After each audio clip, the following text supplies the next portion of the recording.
This is going to be a fully commentated live reveal of this run, so I hope you guys are all excited. And of course, with me, I have, or I guess before I introduce the commentators, I should explain that this is a tool-assisted speedrun. For those of you who might be unfamiliar, a tool-assisted speedrun is basically a speedrun that uses certain emulator tools such as save states, frame advance, re-recording, and TAS input to essentially create a demonstration of what a speedrun category would look like if it was done perfectly. So you're going to be seeing a lot of strategies here in this speedrun that you would not see in a normal Twilight Princess All Dungeons speedrun because they are either too precise or too risky for regular runners to pull off in real time. And with that out of the way, so for this commentary, I will be having the TAS author Ekke and Bewildebeest joining me today, if you guys want to introduce yourselves. Hello, guys. Oh, and hello. Sorry, I thought you were going to say more. Nope. Well, hi. Yeah, so Good to be here. So this is who we have today, and just before we start, I wanted to ask you, Ekke, how long have you been working on this TAS? So it's almost exactly 4 years. I started this back in October 2018 and finished this October. Almost on the wow. day, it's 4 years. That's crazy. Can you imagine working on something for 4 years? That takes a lot of dedication, so congratulations on finally finishing it and being able to show it off. Thank you, thank you. And so, for those of you who don't know, Bewildebeest is the Twilight Princess All Dungeons RTA speedrun world record holder. So, Beast, would you like to explain for us what the All Dungeons category entails? Sure thing. It entails beating all of the dungeons. And what that means, in this game we have 9 dungeons. We've got the 3 fused shadow dungeons at the beginning, the 4 mirror shard dungeons after that, and the 2 endgame dungeons. We're going to beat all of them. And for a little bit of context, any percent does not beat all of those dungeons. It only beats 5 of them. It enters 2 of them for dungeon items or 2 of the others for dungeon items and just ignores 2 of them completely. So this goes through a bit more of the game than any percent does. And it's worth noting now, though this will come back up again later, that our community definition of beating a dungeon is reaching the save prompt at the end of the dungeon. All of them, except for Hyrule Castle, have a save prompt at the end. So more on that in like some number of hours. All right. Well, so hope you guys have all the context you need before we get started. Also, just note that the timer that you see on screen is going to be displaying the RTA time of the run. The RTA speedrun communities and the TAS communities like time things differently, but we're going to be displaying the RTA time of the run today, which is going to start when we press A on like the brightness checking screen before playing the game, and then will end when Link stabs Ganondorf in the chest after beating all the dungeons. So yeah, hope you guys are ready, and we will begin the playback in 3, 2, 1, go. So task timing would start when launching the game in the emulator, and it would end on the final input, which for this game is about 12 minutes into the credits. Yeah, so you might notice that the game is also being run in German, because the German text is a few seconds faster than English and is the fastest one, or is the fastest language we have available. And the time has begun. So one great thing about Twilight Princess speedruns is that the action starts immediately after 9 seconds or so. And so Ekke is going to start off by rolling over here and doing a well-known trick called Back in Time. He's going to do a gate clip to get to an area where he can void, and then will void and reset the game on the same frame, causing Link to respawn on the title screen. From there, he can make a save with all of the appurtenances that Link has on the title screen file, most important of which are that he has a sword, which will save us a little bit of time, though he only technically kind of has it. And he has the flag for having tamed Epona. So he's just done the gate clip, backflipped to void, and is resetting.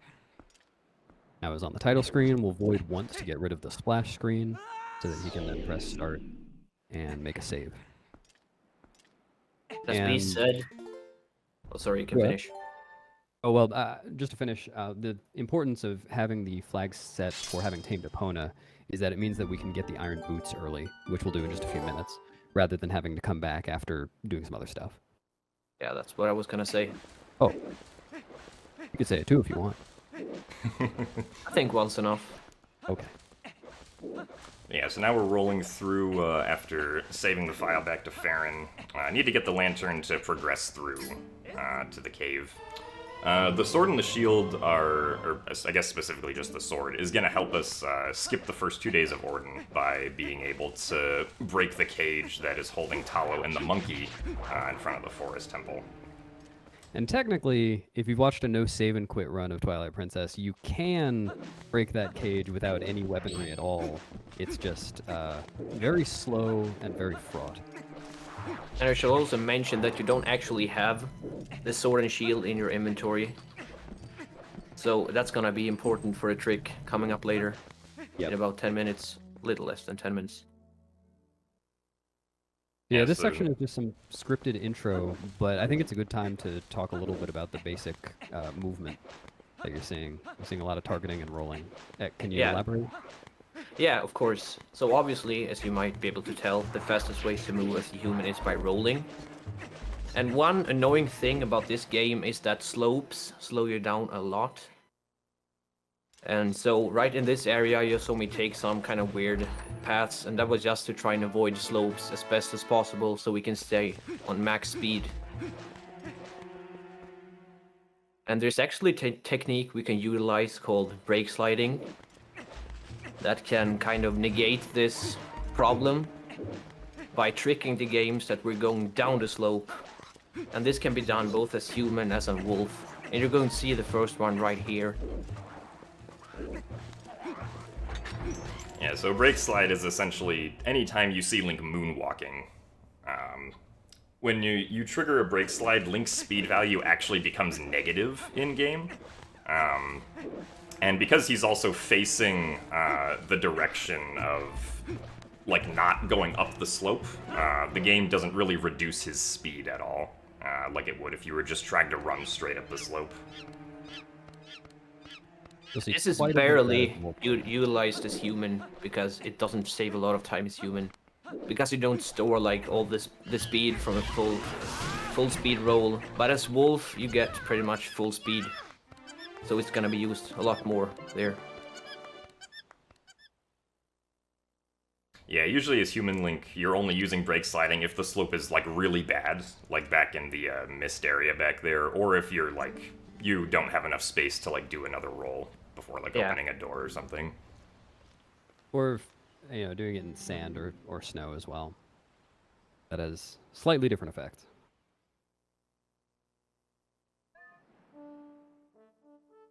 Alright, who's ready for goats? Everyone's me. favorite section.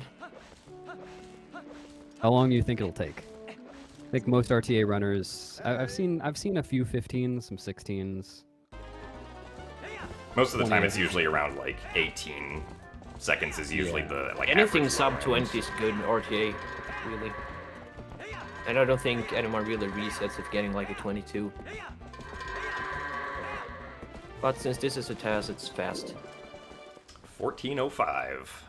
A really fast opponent slide into break slide. And Yeah, yeah, this is where having Epona tamed will come in handy because we can now get the Iron Boots way earlier than intended.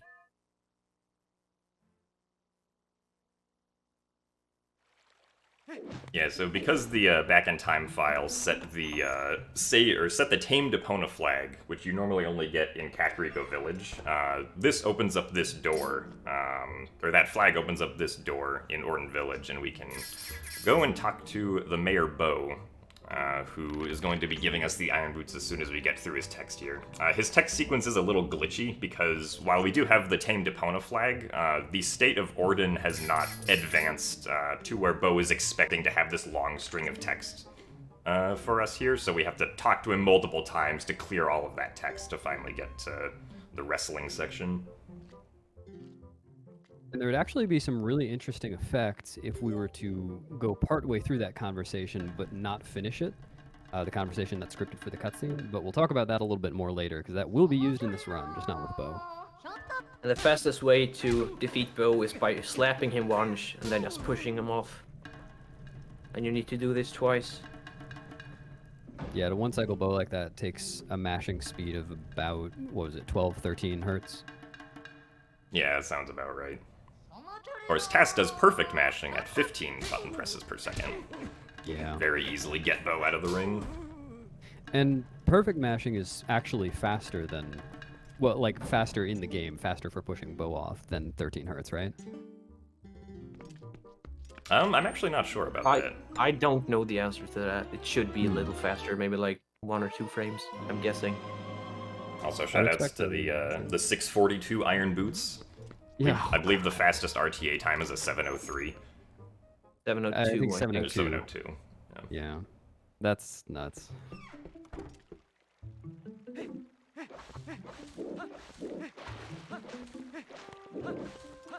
Right here, you're gonna see me save. That's gonna be important for a glitch down later. And we'll explain when it comes to that. Yeah, there will be more back in time shenanigans happening later. Actually, say goodbye to Orden Village. This is the last time we see it. We don't really like the village that much. We do spend a lot of time here, don't we? Yeah, maybe in an RTA scenario. Yeah, getting the Oh, Iron that's Boots pretty early mostly saves time because it means we don't have to come back to Orden Village later. Yeah. Yeah. And yeah, coming back would be very, very slow, even though we have the Master Sword, because we don't have the portal. And if we were to get the portal, we'd have to not do back in time, and that's a whole can of worms.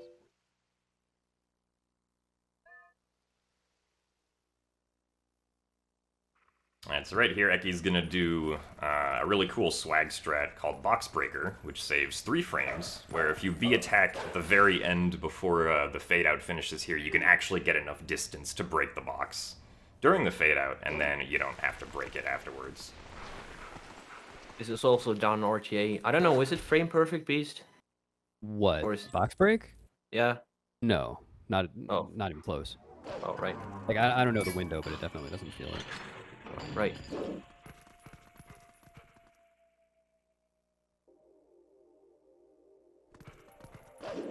Now we're in the sewers. This is basically just the Wolflink tutorial area, where we learn about all the capabilities that Wolflink has. The one technique that is done a lot here is a technique called dash canceling. So when Wolflink dashes, normally you have to wait about 2 seconds before you can dash again. But if you cancel the dash within, I think, an 11-frame window after you start it, either by like jumping off of a ledge or attacking, you can actually dash again right away as soon as like you're on the ground and able to move.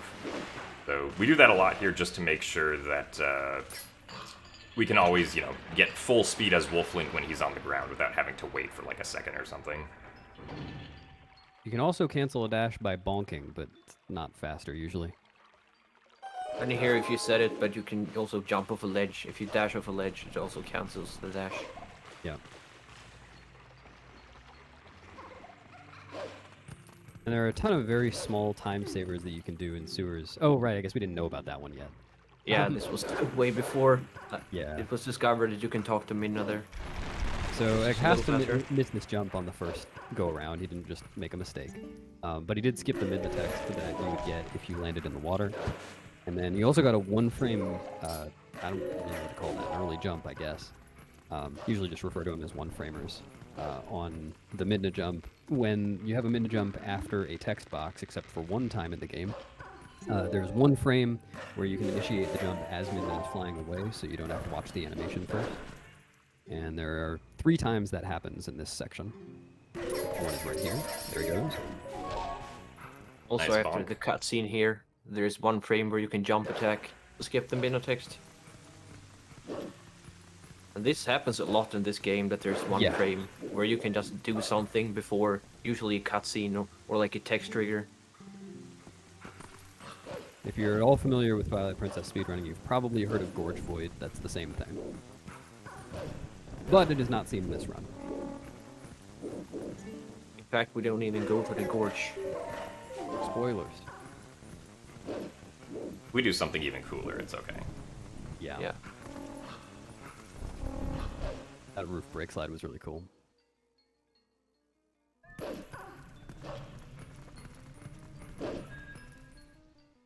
Alright, so now we've completed the sewers, and now it's time for another fan favorite of all Twilight Princess runners, the Sword and Shield skip. Yay! So when And Reese... So when Yeah, I Respawn said and, earlier that you don't have the sword and shield in your inventory. And Midna won't let you go to Farron if you don't get the sword and shield. But we already have them, but we don't have them. It's kind of a weird state. So we're gonna have to do an enemy super jump to jump over her trigger where she tells you you have to sword and shield before going there. And if you land in that trigger by accident, she calls you thick. We definitely don't want that, so gonna have to jump over. Also picking up some rupees along the way because rupees will be necessary to repair the city and the sky cannon later in the run, and also buy bombs from barns. So we need 420 rupees in total. Yep, that is not a joke. Oh yeah. Alright, Oh, so nice right- blue. Great RNG.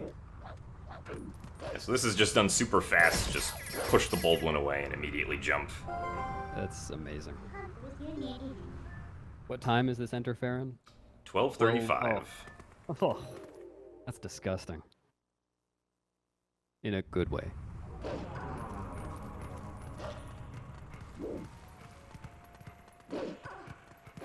Alright, so right here, this is the first required Shadow Beast fight. This is the Shadow Beast fight where we learn the Midna B charge, so skipping it would not really be good even if we could. The first time you try to fight the Shadow Beast here, you're scripted to fail, so that's not a mistake. Like, you have to fail the first time before Midna calls you an idiot and gives you the ability to do the B charge. You will see that Ekke, though, is going to try to hit all of the Shadow Beasts at the same frame, or on the same frame when he can. Because every time you hit a Shadow Beast with a quick spin like that, the game actually applies a hit stun effect, which essentially pauses the game for like a few frames for dramatic effect. But if you can get a hit stun effect on two enemies at the same time, on the same frame, then you only get one hit stun effect. So that you can save those frames during the fight. This isn't unique to Shadow Beast. It happens with most enemies in the game. So whenever we can, if there are multiple enemies, we wanna try to kill as many of them on the same frame as possible. And this here's category does require us to clear the Twilight here. Yeah, this is one of the first signs of variations between this and anything else. So we're gonna clear Farron Twilight. And we're gonna clear all the Twilights in this round. And that's just because there's, there are two main ways to get to the gorge, or rather to get to Kakariko. And one is to cross the gorge just by, crossing the map. And that usually involves rupee roll or an opponent's side, something or other. And then another is to use back in time or a specific application of it. And which one is faster just depends on what your goals are for this category. It is faster not to go to the gorge and just to kind of warp there via back in time.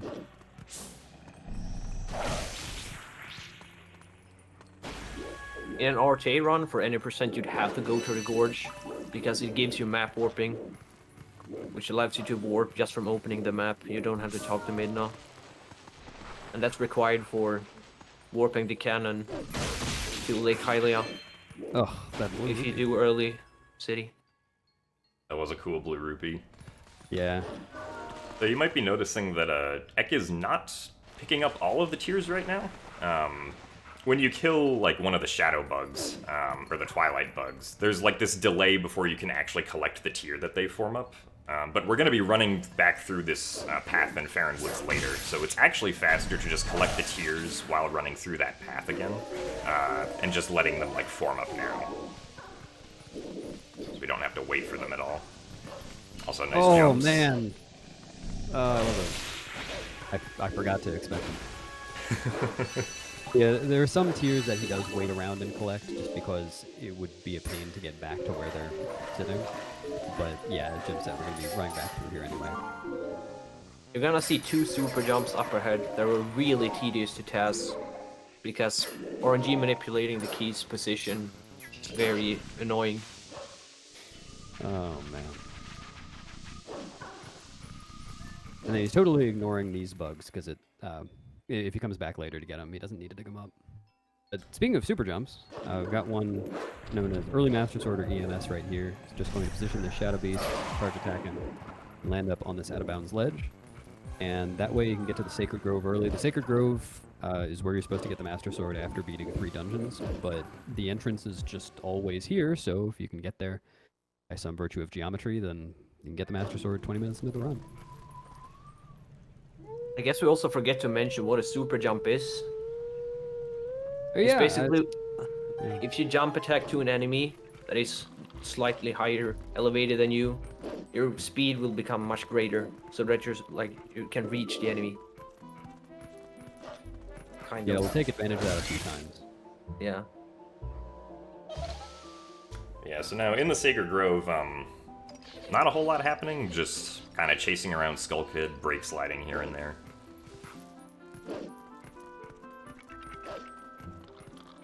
So Ek mentioned that manipulating the key spec with those super jumps in the mist area was really annoying. So in a TAS, you can essentially just keep on retrying things as you're tassing until you get the result that you want, like for an RNG call, for instance. So typically what you'll do in a TAS, at least for Twilight Princess, is you'll like try to move the camera around in different ways or like move around slightly differently to affect the RNG values that get called for what you want, so that you can get the desirable outcome for any RNG that there might be. And in Twilight Princess, there is actually quite a lot of RNG spread out through the whole run, so... You don't say.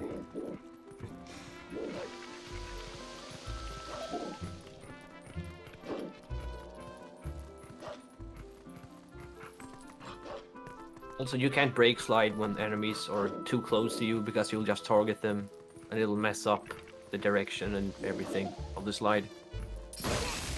Oh, and X running all the way to the edge to hit Skull Kid here so that Wolflink lands on the ground. You can see Skull Kid is looking at the ground right now. Oh, and also Wolflink appears there, duh. Looks like you almost might be able to catch up to him. Oh, you got him. Doesn't What do you actually hear? save time, What do you it call it? just looks funny.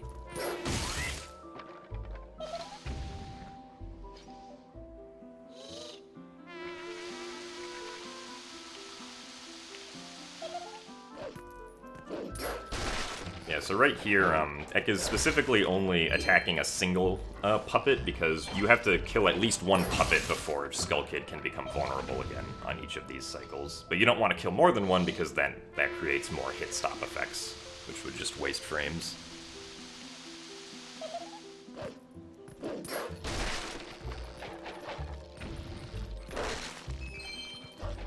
Really nice rupee RNG. Yeah, wow. Can you collect some more rupees here when there's downtime? We have to wait for Skull Kid to blow his horn so we can attack him. How many do you have already? Like think it's 20? like 20? 25? 20, yeah. That is a lot.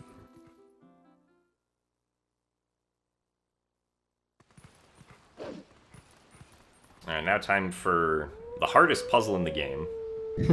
You know this is a task because Ek's gonna do the puzzle first try, without having to consult a guide anywhere. Most Twilight Princess speedruns end here. Can't figure out the puzzle. Us actually was RNG though, that would be awful. That would be awful. Well, I say awful, it would be a very different speedrun. We'd all get really good at puzzle solving. True. Yeah, so the fastest solution to this puzzle is just 12 moves. Because the puzzle is, like, symmetrical, you can actually do it in one of 2 ways. You can do it either the way that Ek did it here, or you can do, like, the mirror of the moves he made, and it'll all still work out the same.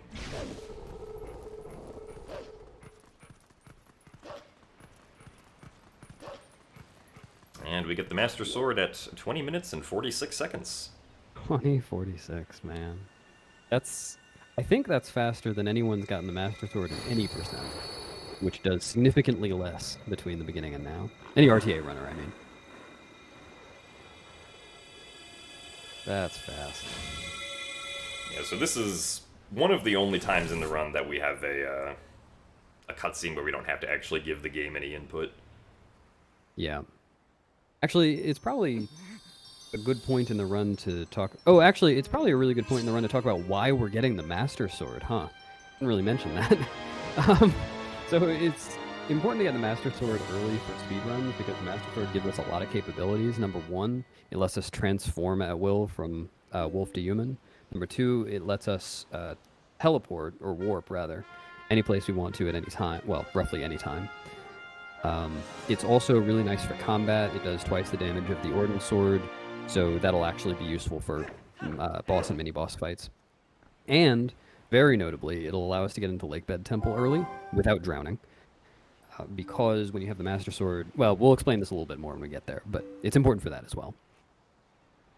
So this detour is going to save us quite a bit of time. You know, Ek, I'd heard this was an all-dungeon speedrun, but we haven't actually done any dungeons yet. When are we going to get to those?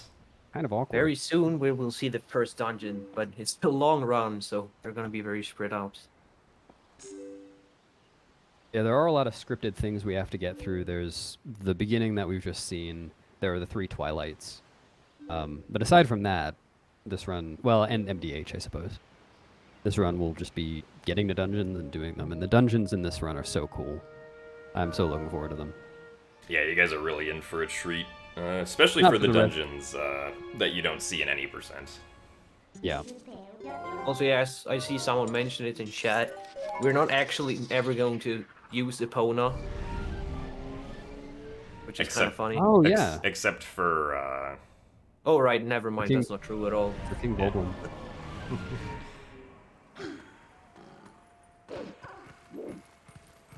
Yeah, there's less Epona than an RTA all dungeons run. Yeah, so here are the tiers that were mentioned earlier. They're just sitting out here, and we can now just walk by and collect them. Also, this gate doesn't exist now, so, yeah. I forgot it existed before and doesn't exist now. This is the first case of something being discovered after I've already progressed for a certain amount of time. I would have to redo a lot to do that gate clip the first time as well, and I didn't feel like doing that. Yeah, as I said, he was working on this for 4 years, and there were significant gaps between, you know, passing one section and passing another, so there are times when something was discovered between passing segments, and it just didn't make sense to go back. I think that TASs are really cool as an historical document for that reason.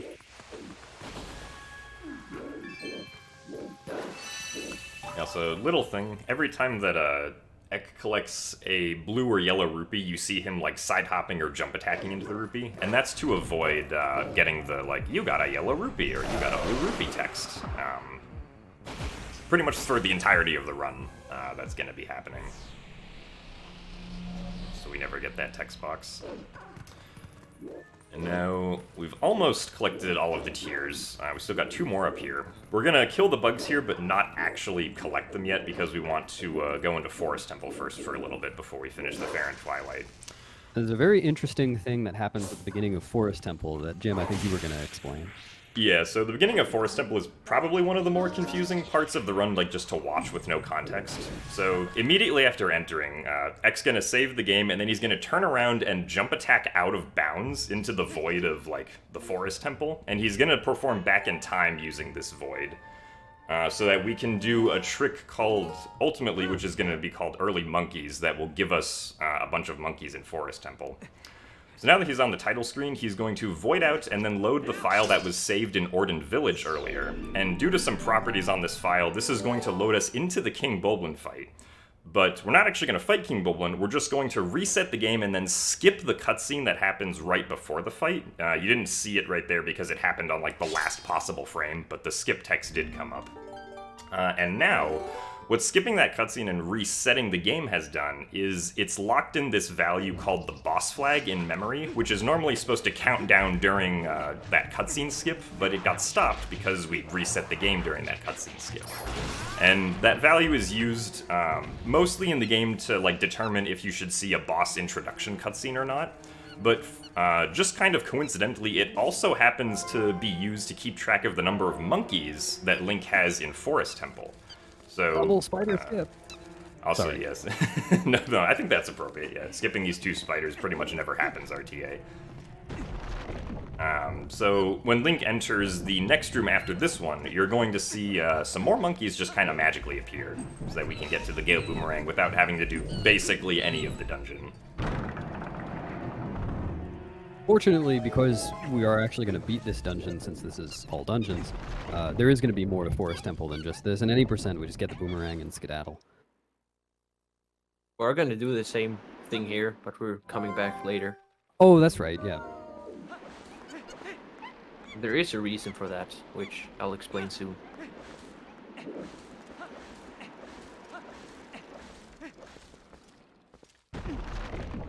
Very convenient monkeys.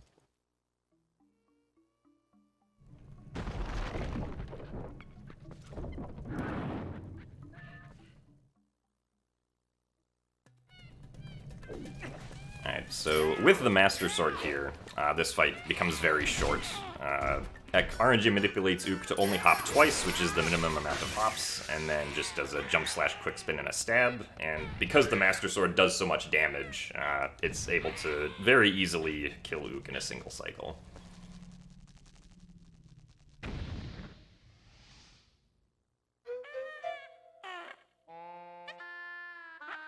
Yeah, the HD version of the game doesn't have early Master Sword, or at least not a speedrun viable one. And that's why if you watch an HD speedrun, they'll take 2 cycles to beat Ook. They're doing their best.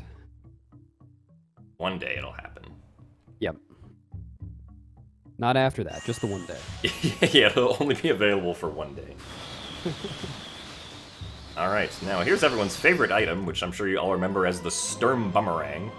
Yep. Otherwise known as the Gale Boomerang in English. The Gale Boomerang... Broken item of the game. Yeah, the Gale Boomerang is going to allow us to do a lot of fun stuff, so I hope you guys are excited.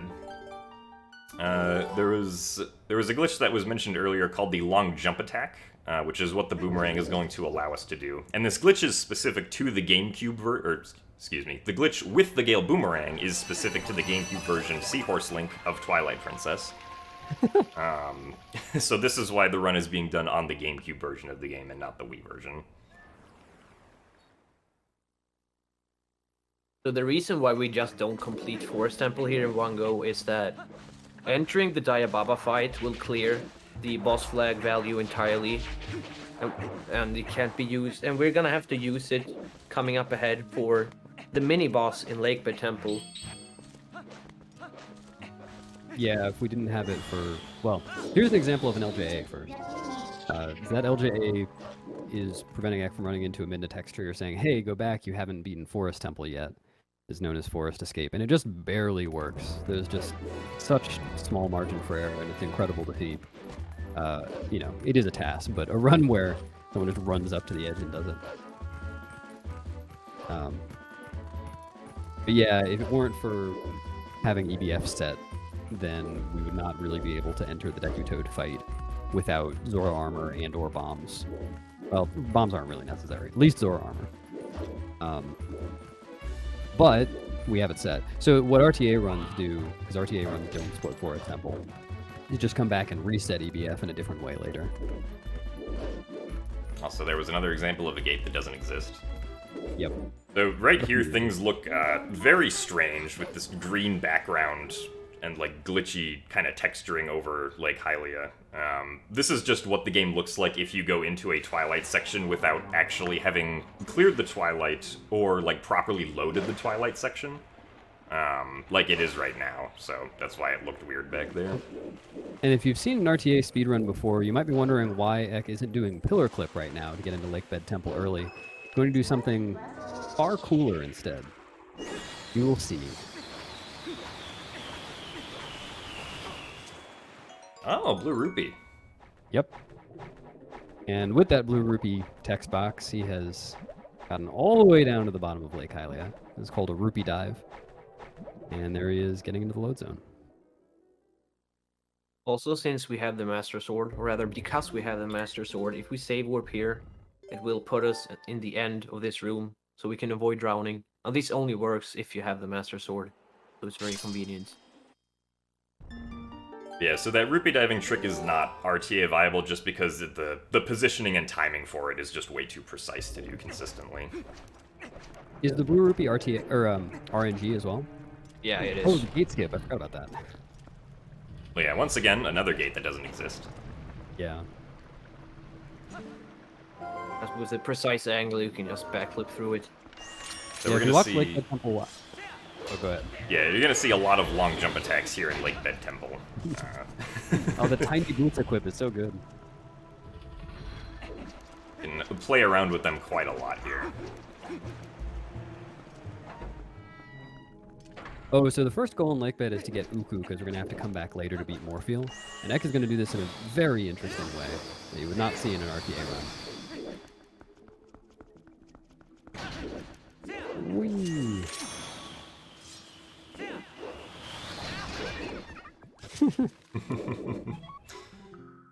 Yeah, so in an RTA run, you would basically just move the staircase,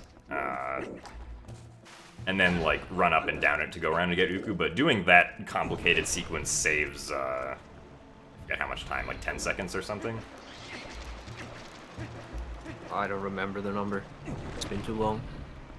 I don't want to think about the number, so I don't want to go for it. And then 2 more LJAs here. There's enough time to just use the single boomerang target for both of them. And like it was mentioned earlier, we can just enter the Deku Toad room from the backside, and because the early boss flag is set, all we have to do is look up at the ceiling in this room, and the game will teleport us into the middle so that it can actually set up the Deku Toad fight properly. Yeah, so normally without EBF set, you would have to enter from the hole on the right side of the screen that's in the ground. And then a cutscene would play, and then you would be able to look up at the ceiling and start the fight.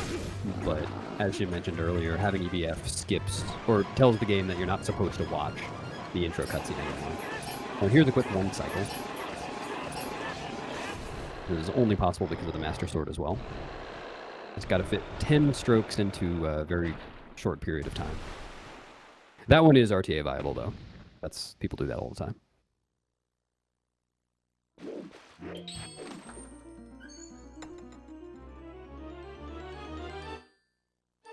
Whoa, vanilla claw shot.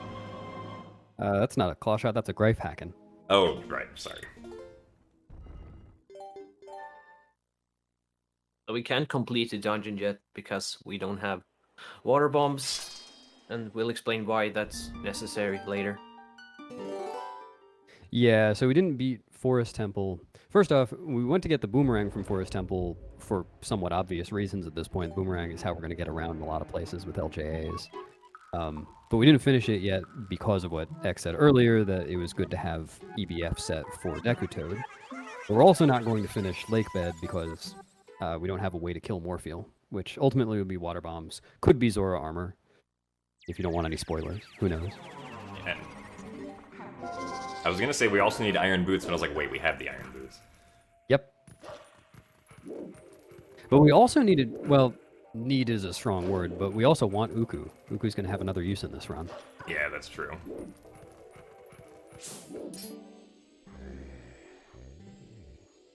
So now it's time to fight a Kargarok with the Twilight Boblin on top of it.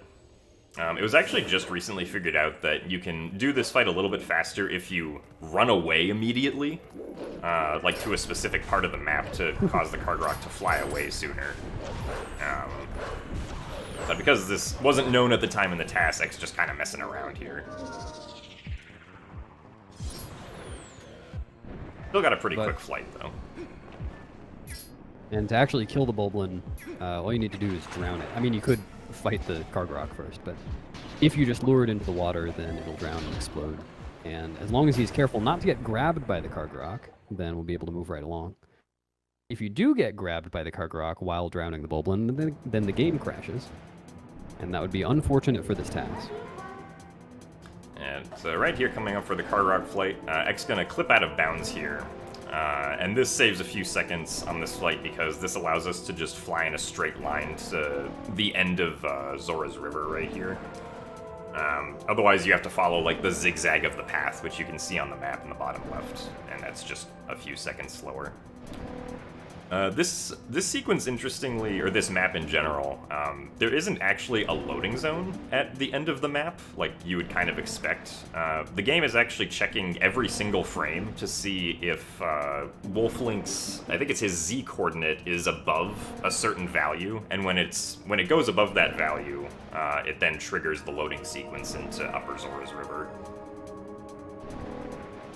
And X also kind of like, the game right here is trying to like steer X back in the correct direction towards like where the path actually is, which is why X kind of having to fight against it by flying to the left.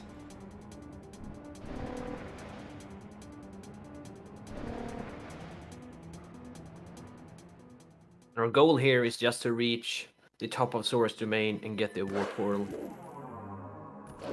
And we can leave and finish Forest Temple. Yeah, so the warp portal up here is necessary for starting the linear Twilight, and it's simply fastest to get it now, after having dipped into Lakebed Temple, because you have to go through this sequence to get up here anyway. Oh, I mentioned earlier that on midden jumps that start with a text box, there is a 1-frame window where you can get an early jump. This is the one where that doesn't exist. There's a text box, but you can't get an early jump. It was programmed correctly. Yep. Incorrectly by Can't be my said fault. for many things. Yeah. Well, there's a whole game here. Yeah.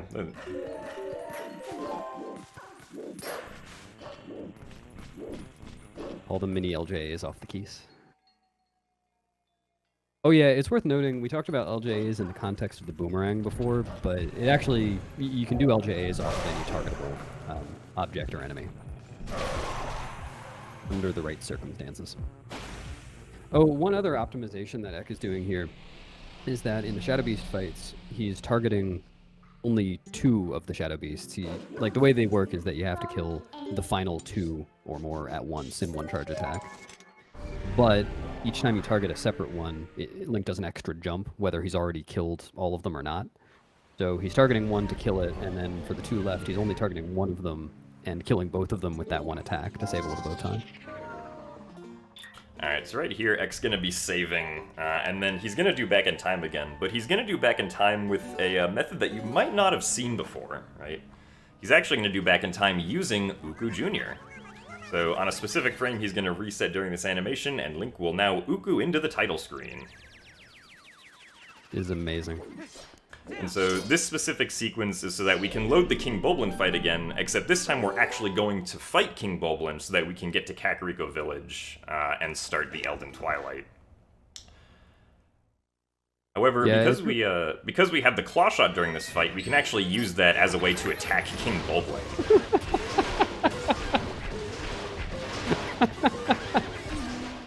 Yeah, the second phase is good too.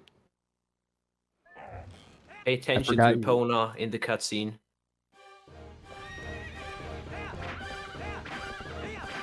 King Bulblin will yield to the power of the claw shot. This is extremely precise, by the way. Whee! Yep.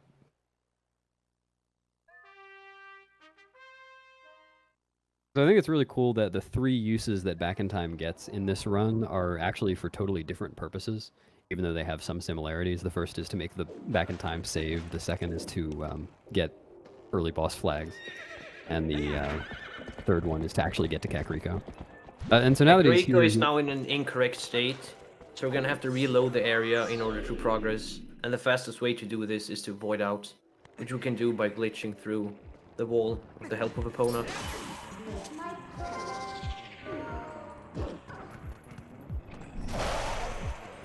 And so now we're in Kakariko without ever having visited the gorge.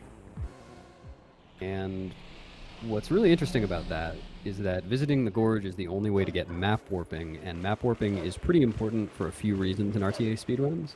One, we use it to warp the sky cannon, usually. And two, we use it to get map glitch, which we'll explain a little bit later when it comes up. So we're going to have to find ways to work around both of those things for this category, or for this task, rather.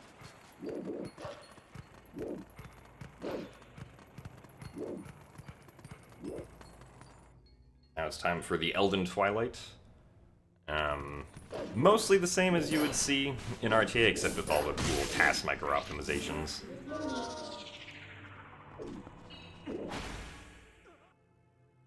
Nice clip out of bounds. Yep.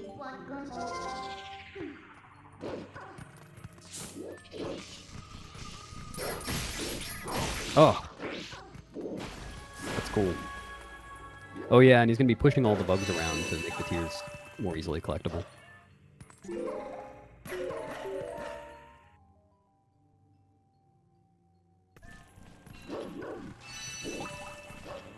And so the Shadow Beast fight that Ekke did at the start of Kakariko Village, you are required to beat those Shadow Beasts if you want to start the Elden Twilight. Otherwise, you can't talk to the spirit for the vessel.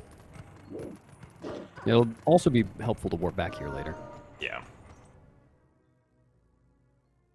Alright, so this strat's a bit interesting. If you bonk into the wall and then hold and then stay in like a specific position there, the bug will actually just come down to you. You don't have to go up and try to, like, finagle it up top. I don't remember how the next two bugs go, but I feel like I remember them being really cool. Oh, they are, don't worry. Also, nice sign jump. Yep. Shoutouts to the very first TP test that also did that. Not by gymnasts. Who was it by? It was by Rachel and Fino. Oh, yeah.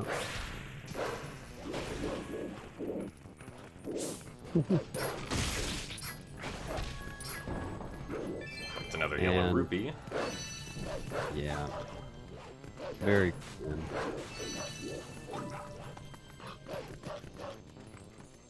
That's crazy.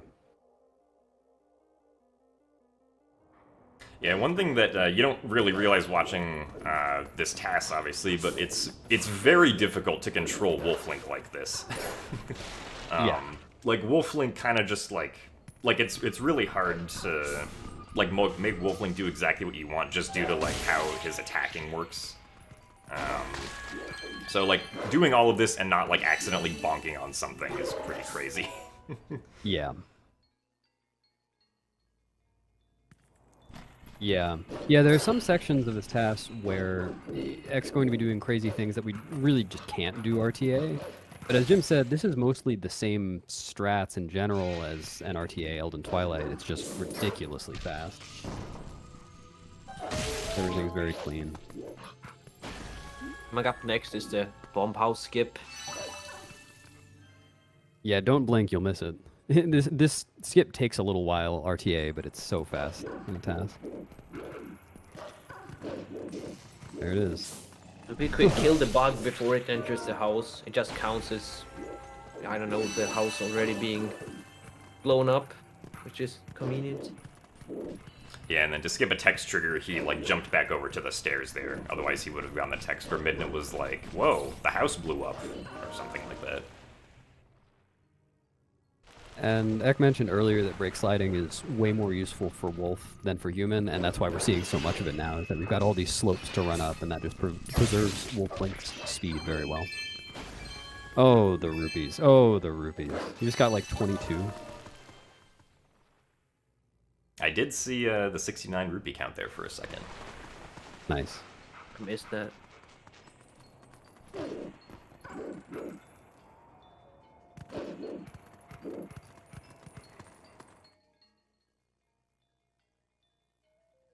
Oh yeah, I actually want to go back to something that I didn't have a chance to talk about earlier. The Uku back in time. That is RTA viable, kind of. The reason that we don't do it is that it's frame perfect. Well, all back in time is frame perfect, but for most instances of back in time, we can use setups to make it much easier to do for a person. But for Uku Back in Time, it's frame perfect, and there isn't really a great way to set it up. And you might think you could, time it with a metronome or something, but the amount of time that you have to wait before resetting actually depends on Uku Jr.'s flapping animation around Link's head. So it's just a very inconsistent strat, so seeing that outside of a TAS is very unusual.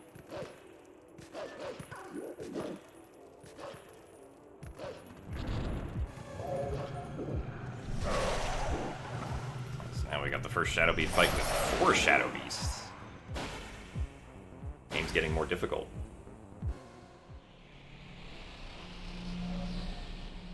You might notice me just running past the Howling Stones.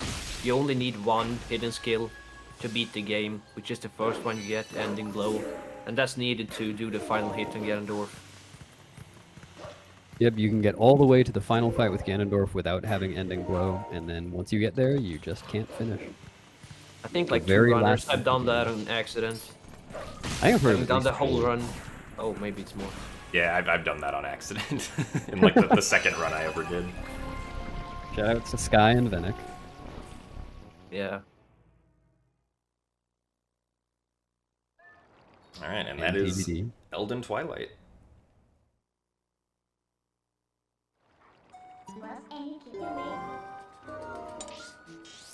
So we've just got We just one gotta more do- Twilight to complete, Yeah. and we've already got everything set up so that we can start it. Just need to warp to Death Mountain, get the volcanic rock, I'll call it that, and warp it to Zora's Domain to unfreeze it. Yeah, so this is the reason that we have to complete Elden Twilight is because you literally can't start the Lanayru Twilight until the Elden Twilight is finished, because you need this meteor that comes down to break the ice in Zora's Domain. No, it's not no dungeons 47 minutes in, it's 2 halves of 2 dungeons. Or it's 1 half of each of 2 dungeons. That counts as a dungeon, right? I feel like that's more like half A plus half B. Yeah. Well, don't worry, it'll be more of a dungeon rush later because of all of this we're getting done now. Oh, this is very cool. So normally, an RTA runner would transform into human here and use the iron boots to exit this area underwater, as Ek just did as Wolf. And that skips a cutscene with Queen Rutella. And it's RTA viable to do the trick, just not as Wolf. That was crazy. Yeah, so this means that Ek doesn't have to transform again, and that bug has already been killed, so he doesn't have to kill it later. The tier's already just out there.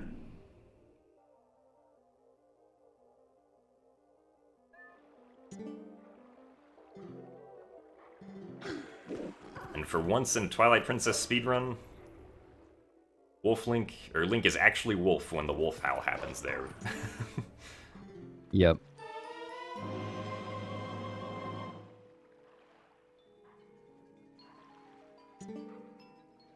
Yeah, the bugs are there before getting the vessel, but you can't collect the tiers yet.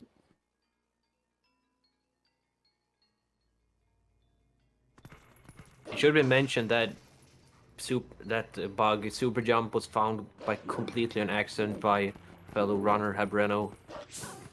Oh, nice. Yeah, the TAS only trick was accidentally discovered RTA. Sometimes those things happen.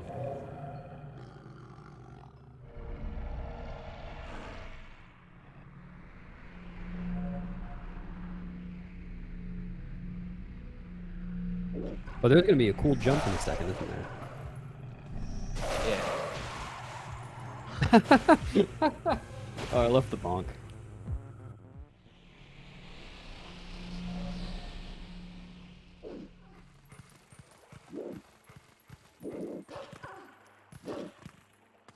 Whoa, cool jump. That saves like half a second. We can manipulate another blue rupee. Whoa. I didn't even know there was a dig spot there.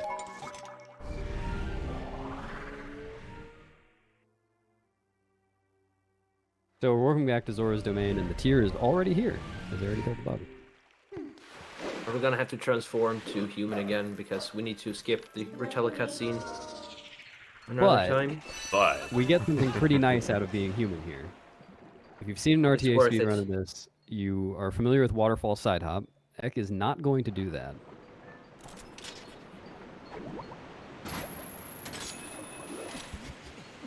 Instead, it's Waterfall Clawshot Grab. With the double hand grab, too. And that is essentially impossible to do RTA. I don't think anyone's ever gotten it. One person, I think Doshu got it once. Oh, after- Doshi got it? Okay. Yeah. Yeah, if it was anyone, it would have been him. Nice And the little double pad kill. bugs. RTA runners screaming in jealousy right now. Yeah. Yeah, there's a lot of bug RNG to deal with in the Twilight. Mostly Lineru. And Eck just seems to be getting a lot of good RNG today. That's crazy.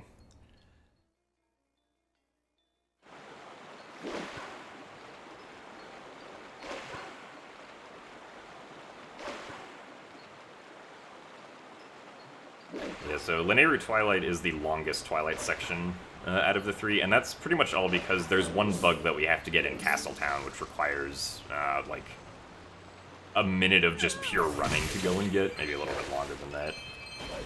Yeah. And it is unfortunate, you know, it is kind of boring to just run straight in a speed run. But, at the same time, the purpose of the Twilights in just, like, casual gameplay is to introduce you to a new area, and it is pretty cool that Lineru is so big. Copium. But also because this is a TAS, it's not just going to be regular running, this is advanced running, otherwise known as brake sliding. Eventually the brake slide speed tapers off enough that it's faster to turn around, run forward again, and then do another one, because brake slide speed does slowly taper off over time. So the exact speed values, running as Wolf in this area is 45, but if you're going uphill, it goes down to 38. And if you do a brake slide, it's gonna be something like minus 43 or something, and then slowly decaying in speed.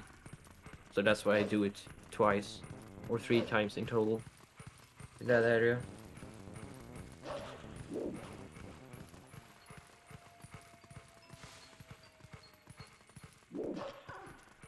Yeah, we usually don't associate units with in-game speeds just because it's in the game and it doesn't really make any physical sense, as long as we have numbers to compare.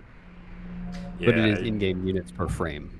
Yeah, I think the units are probably supposed to represent, like, centimeters per frame.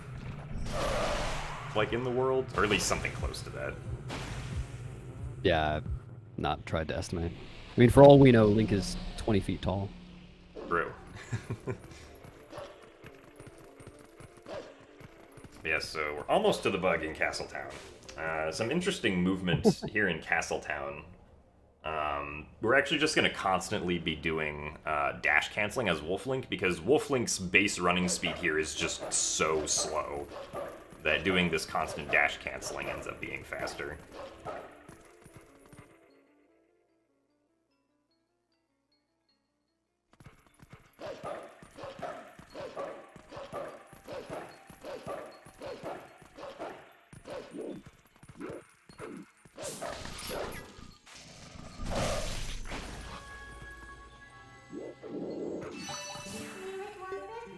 If you ever see Eck waiting to kill a bug after it seems to have landed and has become vulnerable, it hasn't become vulnerable yet. That bug, for example, cannot be killed until it has fallen off the ledge.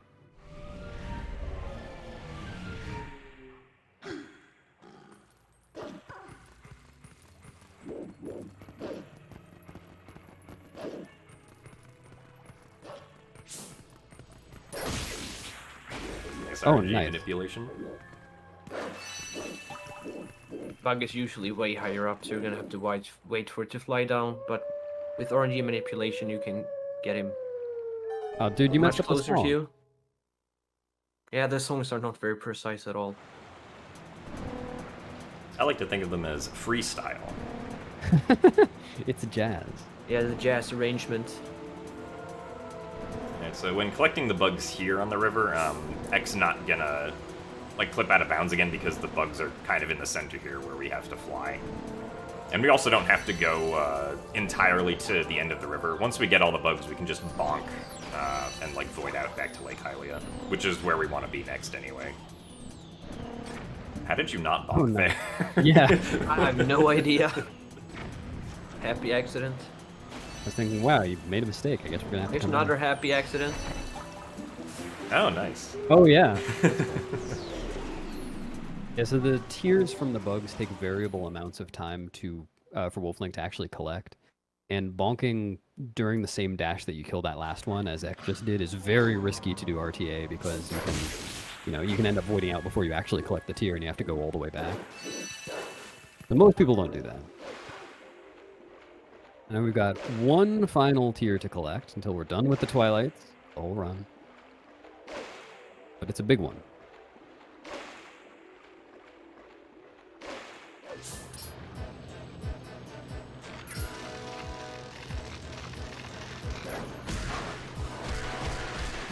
Now, the cycles for this bug, aside from the first one, will comprise the bug flying around a little bit underwater. And at some point, it'll decide to attack. When it attacks, it is possible to hit it just as it stops attacking, as that just did, make it stop in place, and then attack it far sooner than you would normally be able to. And the bug will only start to attack if it's on camera, which is why Ek is keeping it on camera at all times.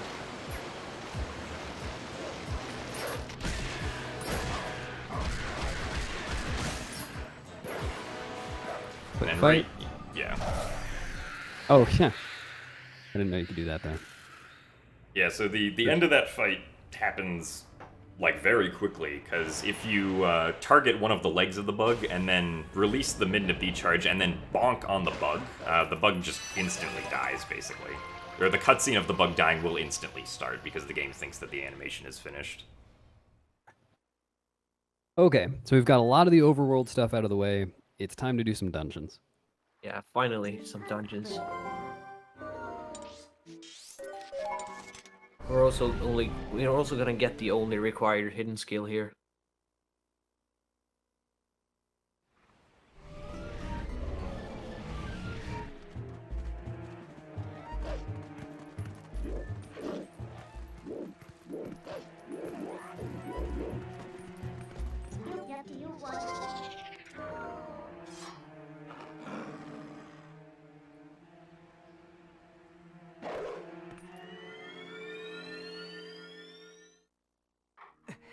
Yeah, being able to clear all of the Twilights in less than an hour is very fast.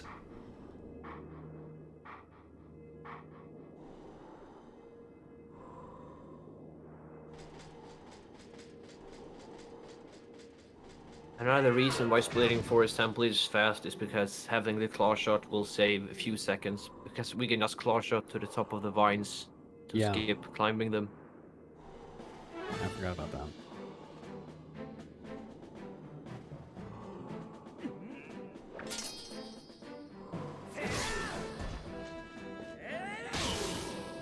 Yeah, not a whole lot to do to speed up this part. It's just cutscenes and like one attack. Yeah. It does take a while though, so if any glitch hunters find something to skip this cutscene, that'd be very nice.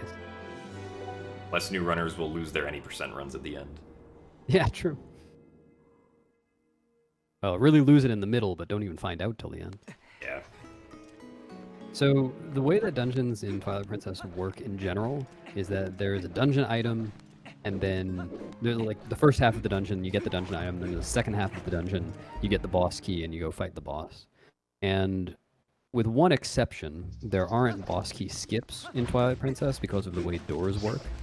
Even if you're able to get out of bounds and get behind them, then there isn't a loading zone there, you still have to open the door. Oh, this is one reason the claw shot's useful. So we're going to be getting the boss keys, again, with one exception, which we'll get to in a little bit. Since we already have the dungeon item, I will just clip Flash out through the floor. Yeah. Yep. As you do.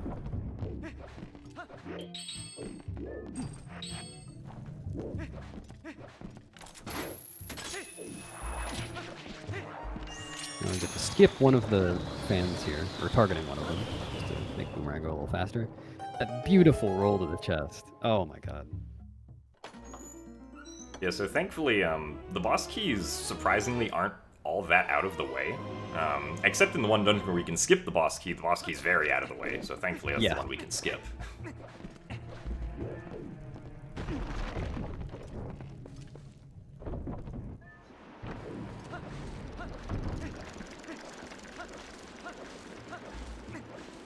It's so gratifying to see perfect rolls here. Yeah. In Forest Temple, just all over, the ground is slightly sloped. And slight slope. Oh yeah, this is cool. You can skip turning a bridge by going around it slightly faster. Nice put away of the sword. And here, usually in an RTA run, you'd see 2 LJAs to get over, but it's a little faster to use the claw shot. Since we got it.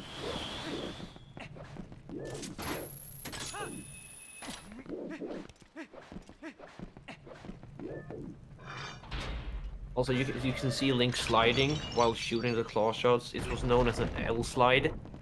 After firing the claw shot, if you hold the direction on the control stick and then target, you will slide in that direction. If anyone is hoping to see Ook right now, got some bad news for you. Yeah, we scared him off with the Master Sword. It was too powerful. Yep. You'll see Eck is collecting some bombs while doing this first phase of Diababa. In the second phase, he's essentially going to be doing some juggling with those 2 bombs. In the second phase, what you have to do is knock down Diababa with a bomb and then attack its tongue eyeball thing. You know, tongue eyeball thing. And normally to do that, you have to wait for Ook to bring you a bomb, but since he stored some bombs from the first phase, just take care of himself.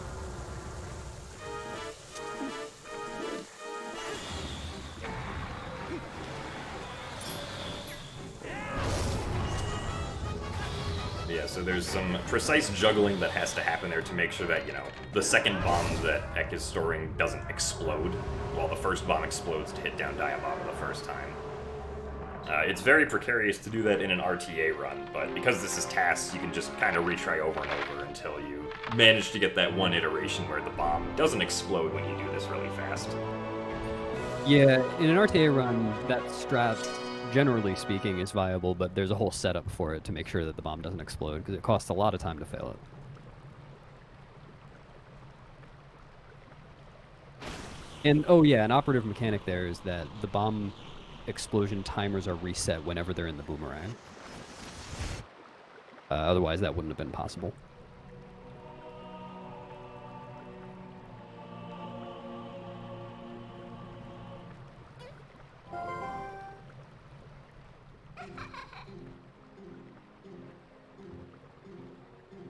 Alright, well, this is 1 dungeon down and 8 more to go. Yep, I'm looking forward to it. So that means that this run is 9 hours long, if my math is correct. We're currently just over 1 hour. Yeah, it sounds about right. Yeah. Eck, you forgot the heart container. Aren't you worried about your health? God damn it. Sorry. I hope you don't die later on. Should be fine, I think.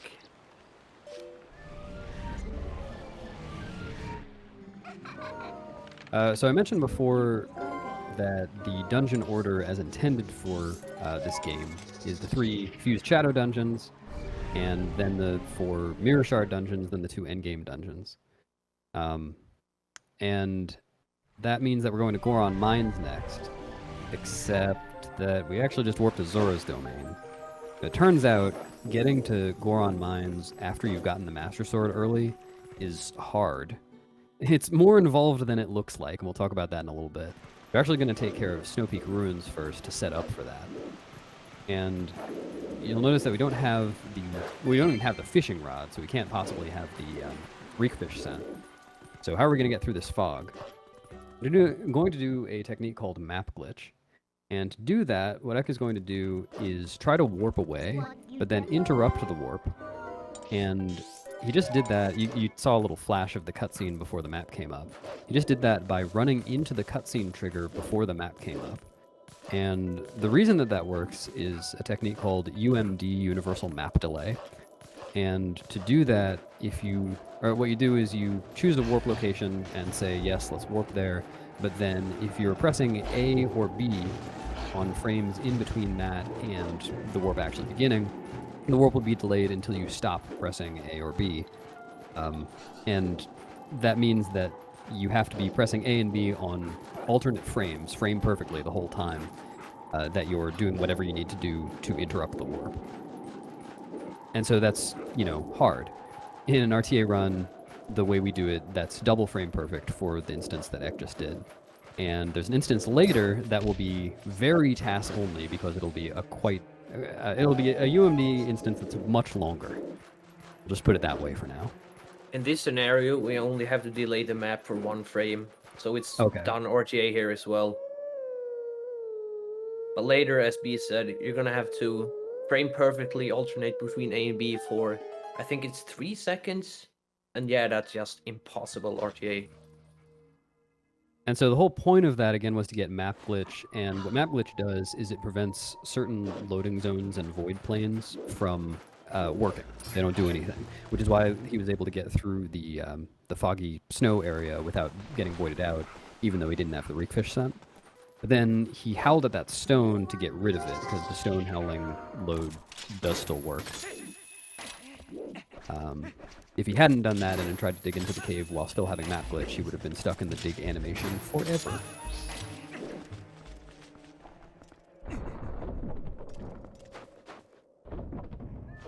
And so next, Ek is going to skip this warp portal fight just by LJAing over to a new area of the map.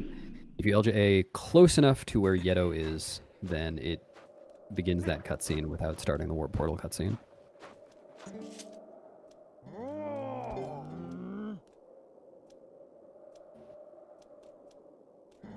Yeah, so there is actually another way of doing early Snow Peak that Ek actually found about 2.5 years ago, which doesn't require map glitch and instead does a super jump off of a Wolfos enemy.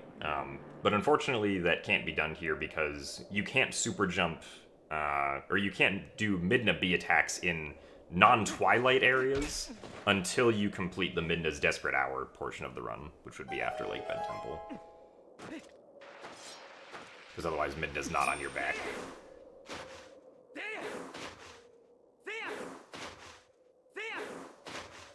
Now it's time for some blind snowboarding. So ideally, Ek stays in the air as long as possible, because Link's speed while in the air is fastest, or Link's snowboarding speed is fastest in the air, so staying in the air for as long as possible is how we just go fast here. 2, 3, 4, 5. Only 5?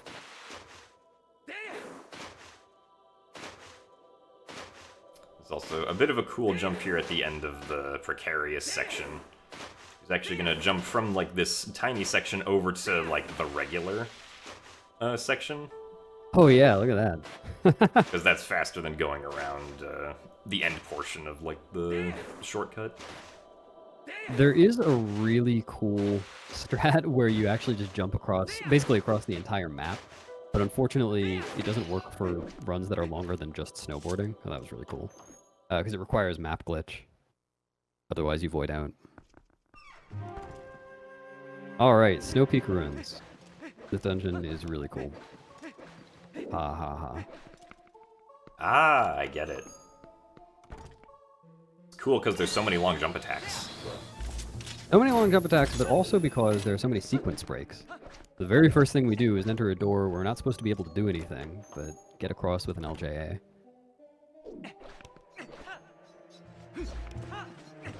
And as I mentioned before, the objects are to get the dungeon item, get the boss key, and then get to the boss. So we're taking just a much faster route to get to the dungeon item than we could take if we weren't doing any glitches. Beat clip. Nice bonk. Yep, whole room shook. Link's bonks are that powerful. He's just very heavy. And now that we're out to the courtyard, getting to the mini boss is as simple as clipping through a door using this freezer. Gonna get some iframes by taking damage, and then just top right past. Use the freezer to push Link out of bounds. Yeah, so you can see an example right there of why just simply clipping past the door is not enough. The loading sequence into this room only gets triggered when you actually open the door, so... But thankfully that one doesn't for have every door, too. Yeah. Alright, so right here there's actually a strat that's really hard to see, but right when Ek defeats the Dark Hammer, there's one frame where he actually collected the ball and chain before the fight was over. So, even though the game's going to show the ball and chain like across the room from Link, Link already actually has the ball and chain. And you'll get he's going to get the text for, like, picking it up just immediately when the cutscene is over. And that's only possible if the ball and chain lands, like, in a position that's in front of Link right when the fight ends. So it's a very precise thing to do. The rest of the stuff that we want to do in this dungeon is on the second floor, and we're only on the first floor right now. The fastest way to get up there is to do something that is really, really cool, but doesn't look like much because the task just makes it look so easy. We're going to use the ball and chain to get over to this side of the courtyard, and then do an LJA and boost off of this ice wall to get on that little wall, and not even take damage, and then instantly he's out. It is very, very precise. When people do that RTA, they take, 15 seconds or something to set up. Extremely specific angle and timing, and frame perfect LJA. Yeah, so the trick is called Ice Boost, but the task just kind of makes it look like Ice Push. Yeah. Because you don't even take damage. And yeah, so now here we are in the room with the bedroom key. Not the boss key in Snow Peak Ruins. True. So we have to defeat all these freezers, so Ek is positioning himself in specific places that allow him to kill chill foes. Multiple chill foes at once, and also RNG manipulating some of them to drop red rupees so that he can increase his rupee count. Yeah, that's really good RNG. Oh, nice side hop to the door, like that. And there will I also wanted to get to the door before the cutscene while also getting the rupee. And then right here, after getting the bedroom key, there's going to be another side hop to skip a midnight text trigger. Get back to the door.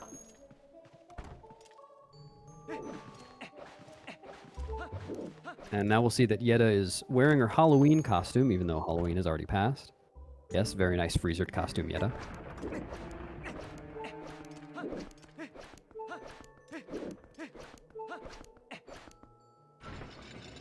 And we're at the boss door.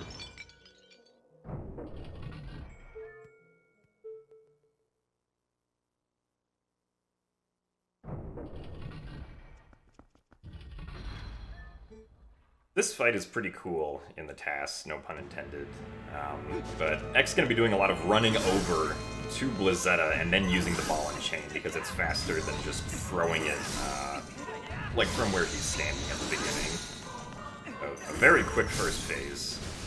Yeah. And then the second phase, there are a bunch of icicles that fall and are meant to entrap Link, and it's a whole thing. But he's going to get rid of not all of them, right? Some of them. You actually can destroy all of them, not before they fall, but if you destroy all of them, it will make her fall down like faster too. Oh yeah. There's 10 in total, and you can destroy 6 before they fall down, and destroy the remaining 4 when they crash down. Is that a triple hit? I think that was a quad. Nice. Oh man. Oh yep, look at that. Then she immediately comes down because all the icicles are gone. Oh, that's beautiful. And then just 3 straight hits, and that's it. Yeah, that's pretty amazing. Normally what's supposed to happen, or what was intended to happen, is, like, Blizetta's supposed to come down with the icicles, and you're supposed to be able to get 1 hit off on her before she gets up and reforms the icicles. But if you're fast enough with throwing the ball and chain, you can just throw it 3 times in a row to get all 3 hits in. Yeah, that part of it is very RTA viable. The dealing with all of the icicles early is extremely difficult. If you watch an IL run, then you'll see people hitting some of them to just make it so that they take less time to fall, because there are fewer total. But getting all 10 of them is nuts.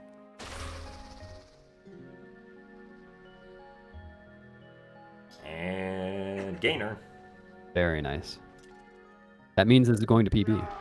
Yeah. Maybe it'll be faster than 9 hours. That one Maybe game, 8.5.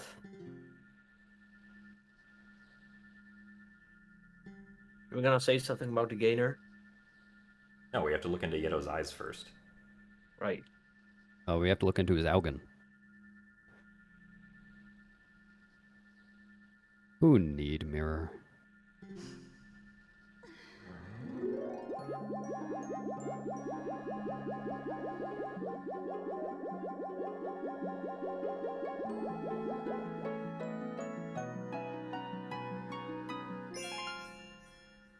Oh, finally, another heart container. Yeah, I know you're worried about your health because you missed that heart container earlier. No! So... What? Oh my goodness, what are you doing? Also, nice camera. Yeah, that was cool. Can't believe we skipped 2 heart containers this run. I like to go risky, what can I say? So, I mentioned earlier that doing Snow Peak now was partially in preparation for doing Goron Mines because it got complicated with the Master Sword. What happens when you get the Master Sword is that the game doesn't let you start the Goron wrestling event, let's call it, that normally lets you into Goron Mines. You just can't do it. Goron's text won't allow starting it. But using a trick called text displacement, we actually can manipulate Gorkoron's text boxes to get to the text boxes where he lets you into the mines without doing any wrestling. The way he's going to do that is to talk to Russell from outside of his cutscene trigger.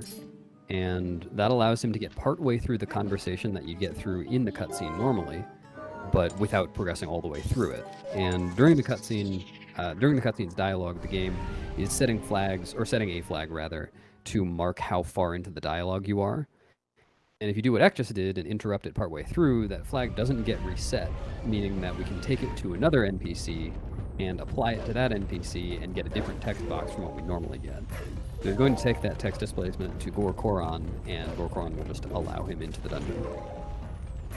And the reason Snow Peak is relevant to that is that Russell doesn't spawn there until Snow Peak has been completed. Like I mentioned earlier, you can get text displacement off of a few other sources. Well, a few other speedrun relevant sources are Yetta, Bo, and Koro. Koro TD you'll see in 100%. Russell TD, or rather, Bo TD you'll see in Goron Mines RTA. Oh god. Nice job avoiding the Gorons. That's crazy. Also, nice backflip shield immediately stab on the Goron. That was beautiful. Anyway, very cool thing that just happened without much being visible. Now, unfortunately, there's another thing here that wasn't discovered until Ekke had already gotten through this room in the TAS. I don't really completed the dungeon even. Yeah. So Ekke's voiding out now to reload the room so that the Goron guards move, but it was discovered after this that the invisible wall behind them is already gone as soon as you talk to Gorkoron, so you don't actually have to do that, you can just roll by them in a specific way. But didn't know that at the time. And now it's time for Goron Mines. So, a lot of cool little strategies in Goron Mines here. I'm gonna immediately start things off with pipe jump. Skip having to go, or just skip having to wait for the lava fountain to go down. That is way harder than it looks. The collision for that pipe is just tiny. Oh yeah, look at that. Very quick first room.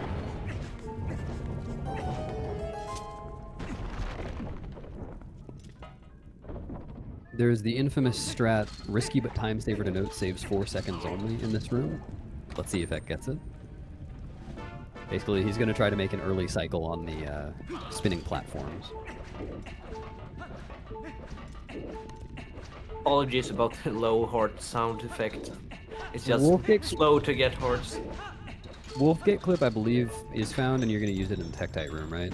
Yeah, it's just not Yeah, but- faster to do in the first room. Yeah, it's In not this faster category. in the first room because you haven't beaten Lake Bed yet and you can't open the door as Wolf.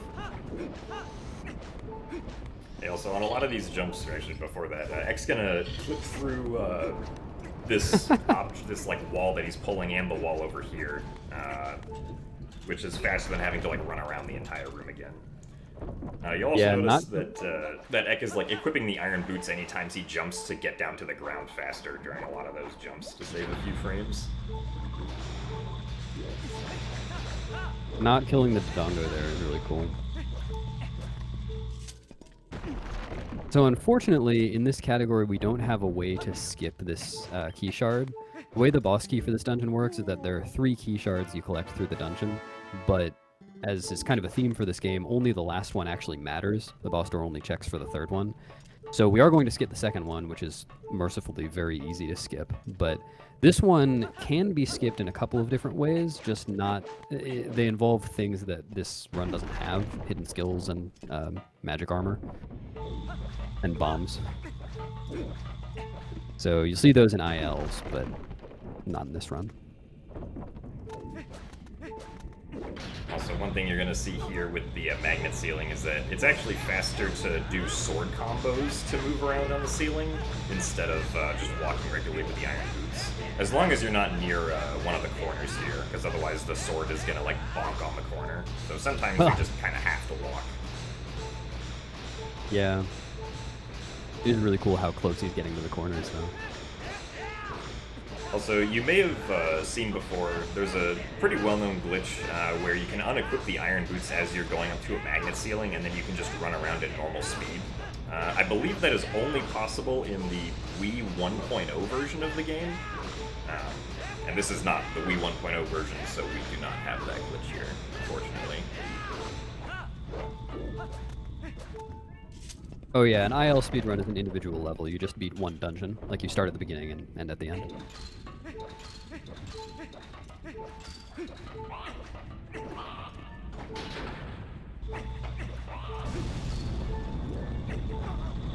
That doesn't even save time.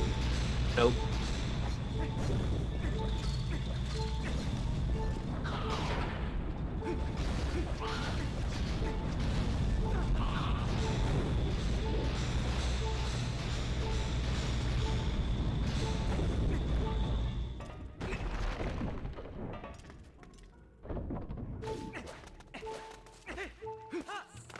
And in this room, Ekke needs a small key for later.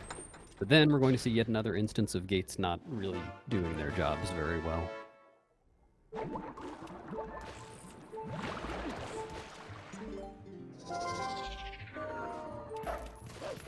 Turns out you can just climb them.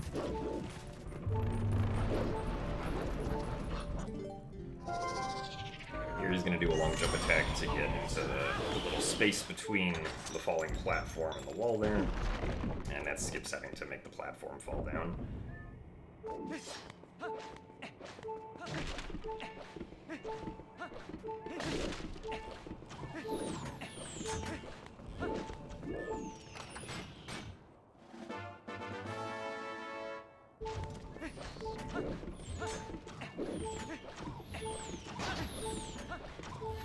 Ooh, there's a very cool jump in this next room.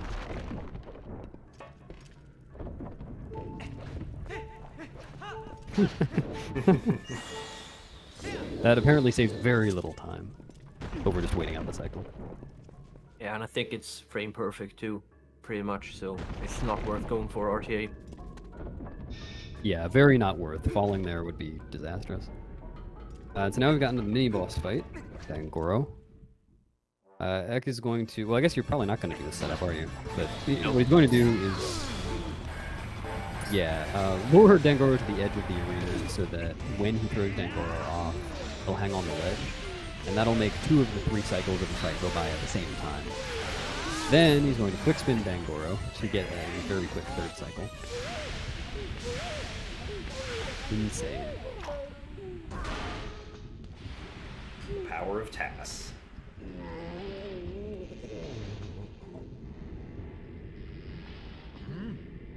There's a really cool strat in that room that's unfortunately TPHD only, where you can just use the quick transform function to make Dangoro fall through the magnetic platform. It's very funny. So shoutouts to that.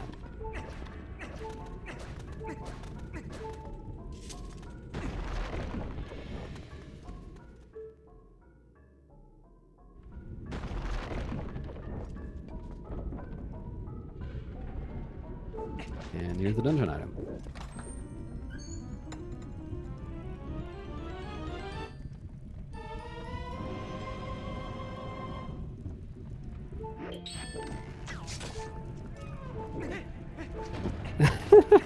Forgot about that one.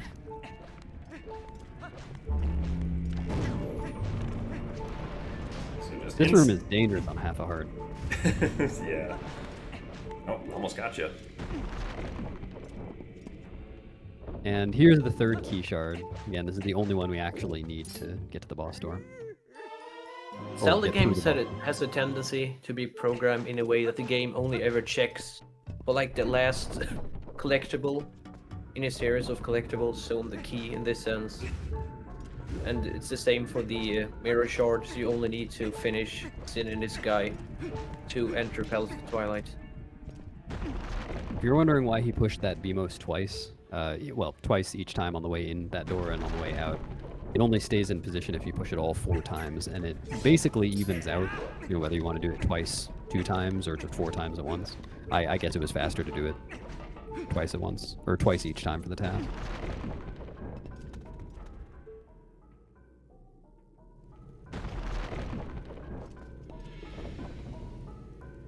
Yes, now we're going to do an LJA back. Just skip having to go into the water at all. Cool jumps.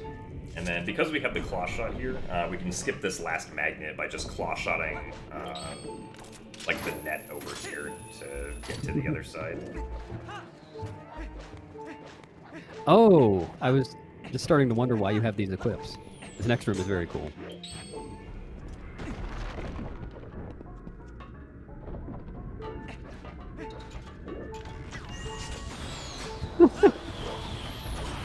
Oh man. That LJA is ridiculously precise. And the snipe on the door, that's so good. It doesn't save enough time to warrant being worth RTA. Because it's No. pretty hard to get, and you can easily get sniped by the Boldlins if you're too slow.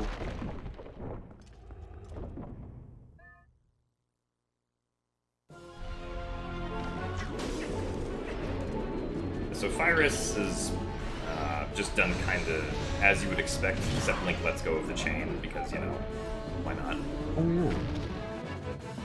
You see, I unequipped Iron Boots Oh. the last frame possible before like pulling the chain to make him fall over. Oh, I didn't know about that. It That's really saves cool. having to unequip Iron Boots after the cutscene of him falling. Nice snipe.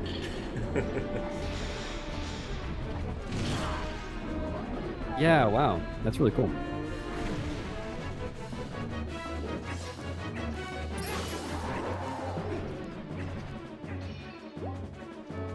Also, congratulations on finally getting your health back. Yep. And the sound annoyed me. Great fight.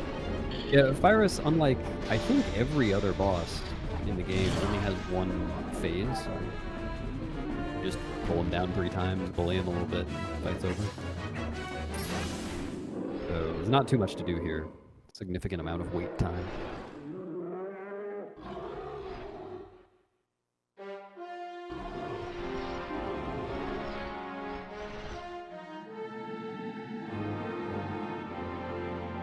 Yeah, wait a minute. So we didn't beat any dungeon within the first hour, but now we're an hour and a half in, and we've done 3. Strange pacing. This might actually go faster than 9 hours, now that I think about it. We'll see. I don't know, Palace of Twilight still exists. Yeah.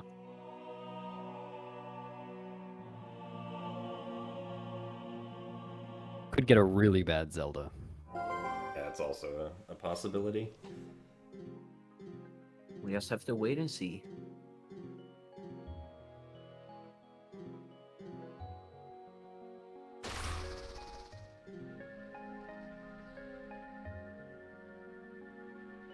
Alright, is he gonna get the heart container? Oh. He even panned the camera over to taunt us. The anti-Valentine's Day run.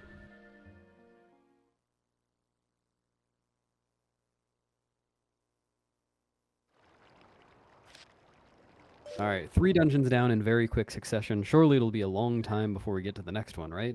Nope, just gonna Uku back to Lakebed. Gotta get some After bombs buying first, the though. bomb bag. Yeah. Yeah, there are 3 bomb bags you can get in this game, and in any percent, we get a different one. We steal one from Isa, and then use it to get the Goron bomb bag.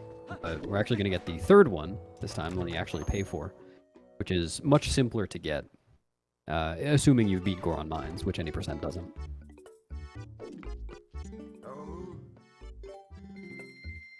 Finally, perfect menuing has happened there. Yeah. And the bomb bag is actually one of the reasons why we have German version, because the bomb text is instant. The getting the bomb bag, the text is instant on the German version, whereas in any other version of the game, the text is very slow. Yeah, I didn't even realize that was for all bomb bags. Yeah, I'm pretty sure they all have like the same like message ID or whatever. Uh-huh. So, we mentioned earlier we didn't have a way to fight Morpheal. We need a way to fight Morpheal, and the way is going to be water bombs, which we'll explain in just a minute. That is why Ek sold all of the bombs that he bought in the bomb bag in Barn's shop. Now doing the gate clip again. Before explaining that, this is the dungeon where we can skip the boss key. I mentioned before there was one exception, and the doors in this dungeon are no different from doors in any other dungeon. However, the door to the entrance to the boss fight doesn't lead directly to the boss fight. It leads to a small room with a hole in it through which you can enter the boss fight. And that hole has no door, so we can just skip the boss key, assuming we can clip out of bounds. So let's see whether it can clip out of bounds.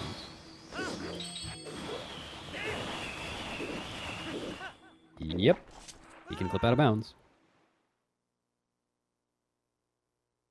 And now, as for the fight, and this is something that's done RTA as well, we can actually fight Morpheal without the Zora armor using water bombs, because we can take out water bombs while swimming by force and equipping the iron boots, and by releasing a water bomb while swimming with it, the error meter is replenished. Why that happens, we can only speculate, but that's how it works. And we have It's just likely enough because the iron- game doesn't think you can drop water bombs while you don't have the iron boots underwater. So it thinks you're above. It thinks you're not in the water, so it just replenishes your air. Yeah. As you're not supposed to be able to swim with the water bomb, that is a glitch.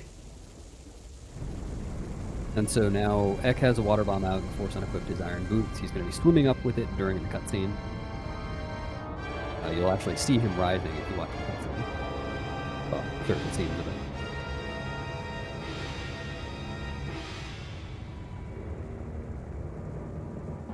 There he is.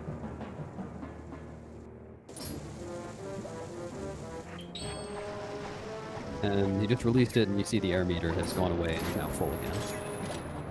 So to fight Morpheal, he's putting on the iron boots before claw-shotting to it, because as soon as he stabbed it 4 times in the cycle, he can force unequip the iron boots, then put them back on, and claw-shot right back to Morpheal, skipping the whole animation of Morpheal blocking the off. And he's just done it with only 1 bomb. Pretty hard to do RTA, though it is RTA viable. It just depends on the RNG that you get, but this is a TAS.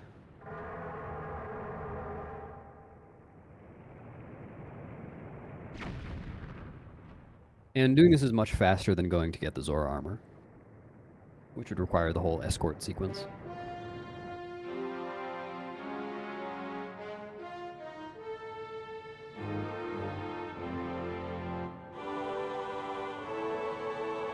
I think this is also the longest boss death cutscene in the game. Well, it depends on what you're counting. It's the longest between inputs. You have Yeah. something like 63 seconds or something between inputs. It's a great bathroom break. The whole sequence after beating Lizetta is the longest, including the text boxes. Alright. That's like 1:50 or so.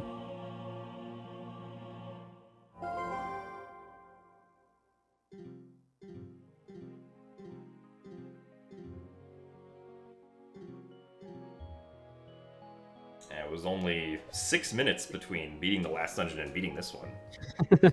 We're 4 dungeons down, so with only 5 left, this should be just over a 2-hour run, right? Yeah. No heart container.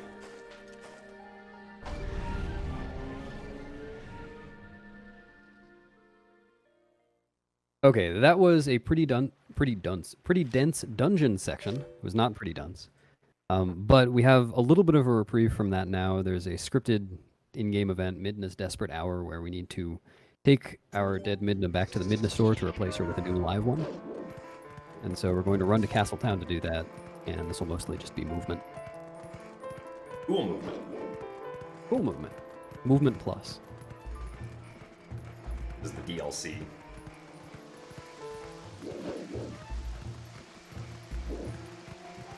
DLC movement pack costing $20. And 4 years.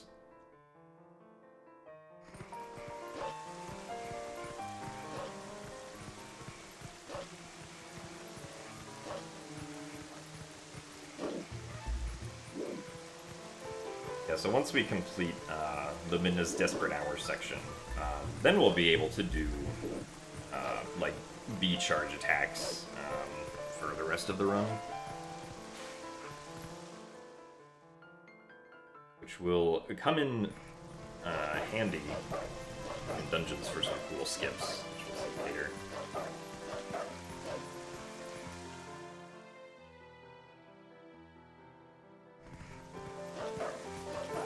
Coming up on a very cool glitch called Louise Glitch.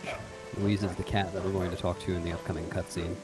And if we enter the cutscene in just the right way, then we're going to be able to make the camera do a pretty odd thing that skips a little bit of an animation of it panning around, rather. You can see the camera is kind of funky here, and Wolflink will just teleport. And overall, this saved 1.7 seconds.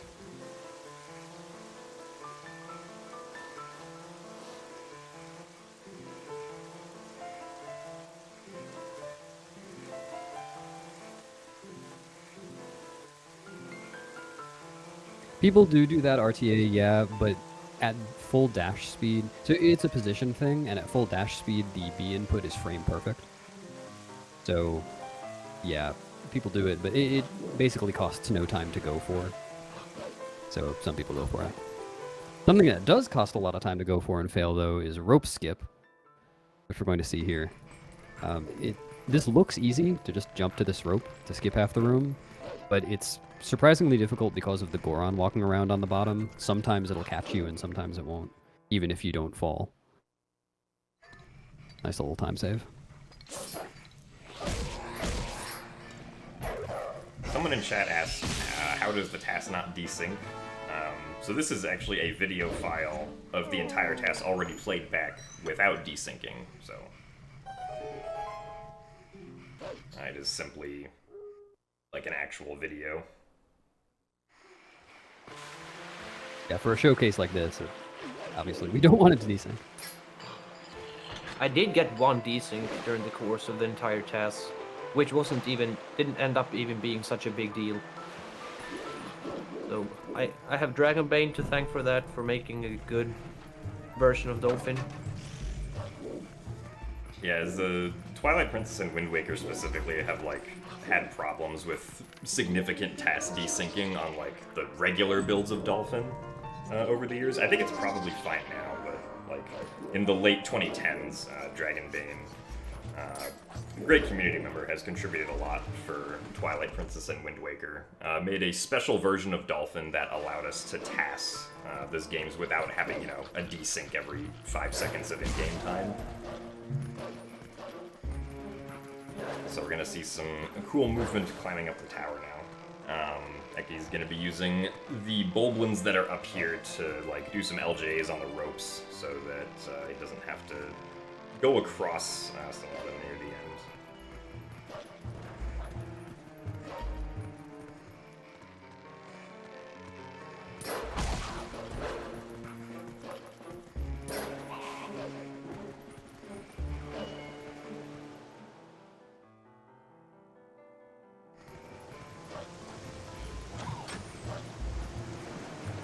Also, if you're fast enough running as Wolflink across the rooftops here, you can actually get onto the bridge at the end of cycle early.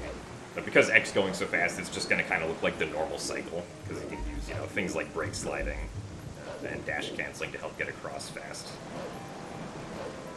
But that cycle is very hard to make RTA.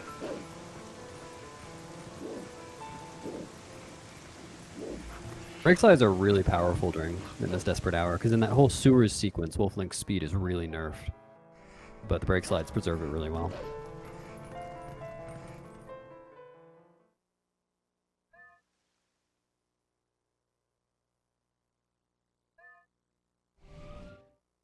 In addition to what Jim mentioned earlier about being able to do Midna charge attacks in the overworld or just anywhere, now that we've done Midna's Desperate Hour, we can also get to Arbiter's Grounds, which we couldn't have gotten to before.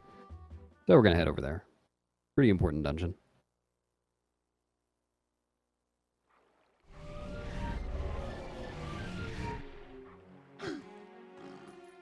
And yeah, for anyone keeping track, we have now completed 4 dungeons, which are the first 3, though not in intended order, and Snowpeak Ruins, which in a casual playthrough would come immediately after Arbiter's Grounds.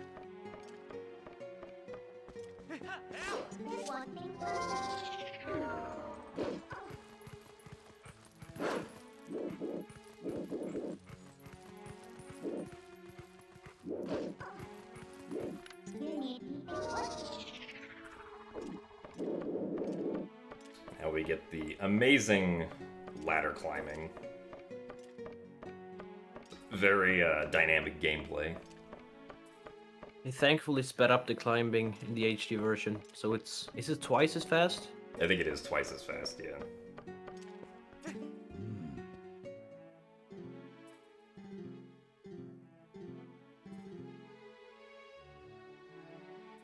Fortunately, it's been 6 minutes since we beat the last dungeon, and we haven't beaten another dungeon. Oh no. You mean Aru doesn't count as a dungeon? Not last I checked, no. I don't believe... Unless you count Oru's memo as a save prompt, I guess, but... Oh, X gonna do a really cool jump here. That one is usually not done RTA. We see a variant of it.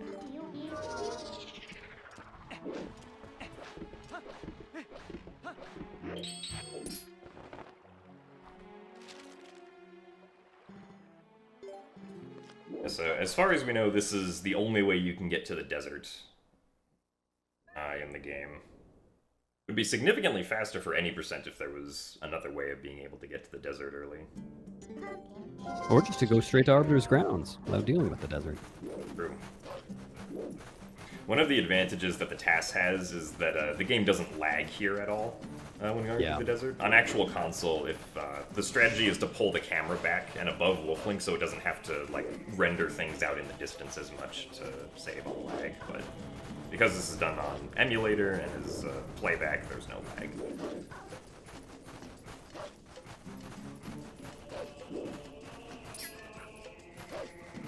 Nice.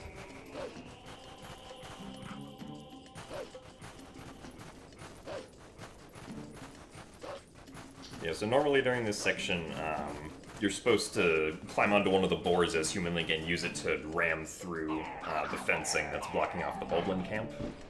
But we're actually not going to do that because we can just sort of clip through the fencing as Wolflink. This first clip here through the tower on the right side is actually very precise, and you don't see it in an RTA run. Normally runners just knock it down with the ball and chain. But the second one that he's going to do over here is actually pretty viable RTA, and so he's I don't know why. And then a nice pop-up.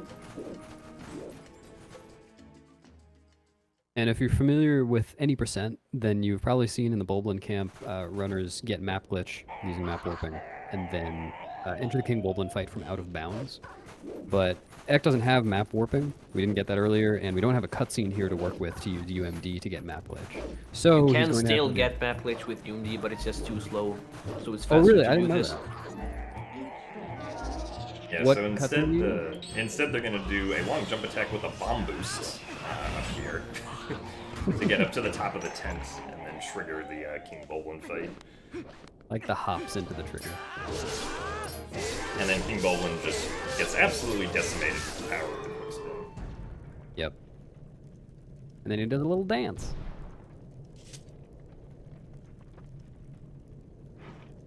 Yeah, Like, so, which cutscene do you use for UMD? Yeah, that's what I was wondering. Yeah, you don't need a cutscene. You can start the initial sequence, and then you like do a few B attacks, and then talk to Midna again. Oh, Oh, yeah. I see. And while transforming to human, the map can come up, and you can do map glitch. Okay.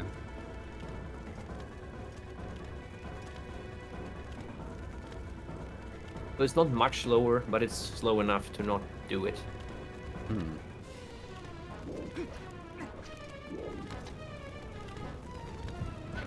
And then you might be wondering why Ekke just didn't do some parkour to get to the entrance to Arbiter's Ground without riding the boar. You can do that, but the loading zone isn't actually there, so you don't get anywhere. You have to ride the boar through those in order to get to Arbiter's Grounds. Alright, now it's time for Arbiter's Grounds. So, And surely we're gonna finish this dungeon in one go, right? oh, sure, yes. So, Arbiter's Grounds is the one place where brake sliding as Human Link is actually very useful. Not right now. But not right now,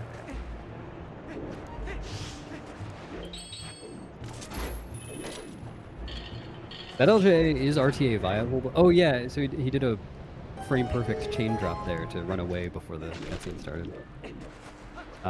The LJA is RTA viable, but it's just so risky if you fall into the quicksand, then you void out. And it doesn't save that much time. No.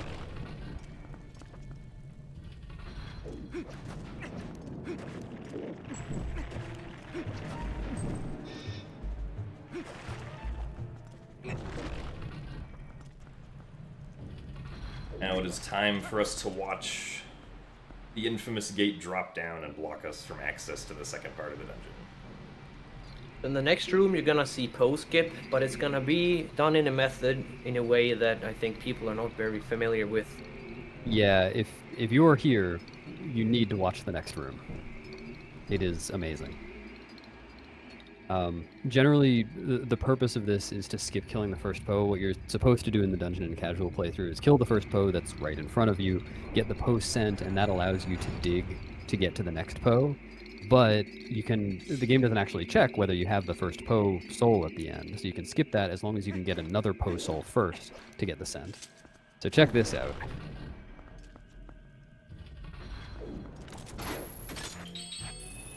First we need a friend. And Ek's gonna drop a bomb and use that friend to start an ending blow that the bomb then boosts him from.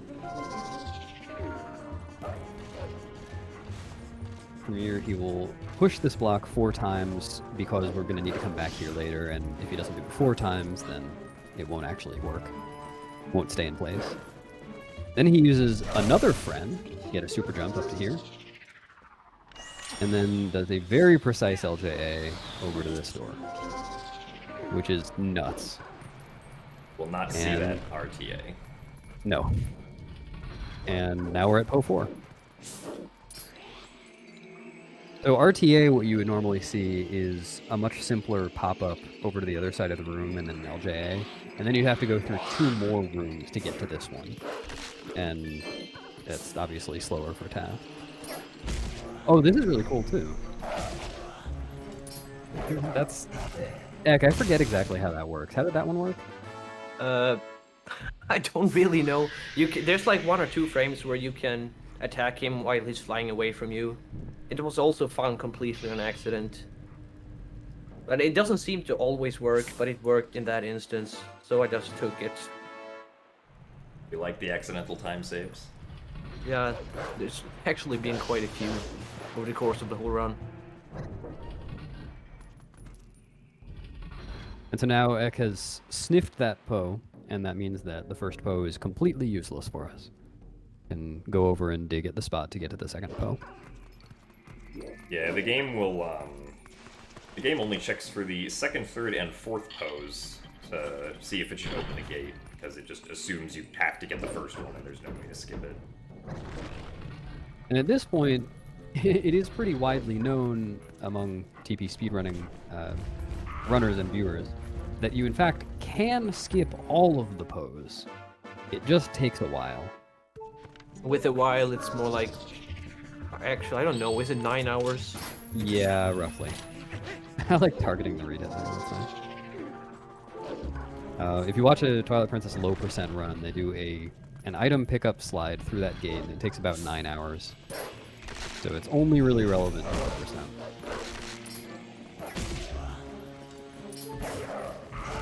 Here we can make the bubble, Oh yeah. cancel the animation so we can run away. Oh, nice camera. Yeah, and then during this cutscene, there's actually some RNG manipulation happening, so the bubbles push Wolflink even closer to the door. He's right there. Oh my god. Exit instantly. And then he can also have this pushing animation canceled by the rat. You notice he did that with the bubble on the way in, so that he can get out this door before it fully opens. And fun fact, if you were doing this dungeon casually, then that would softlock you, because the upper room hasn't fully turned and you're just kind of stuck. Just because you've left that room so early. But because of the way we're doing it, it doesn't actually matter. Here's the reason why we pushed the block earlier, otherwise we'd have to do Po1 skip twice. Yeah. That would add up to Po2 skip. Po1, 2 skip. That would be Po12 skip.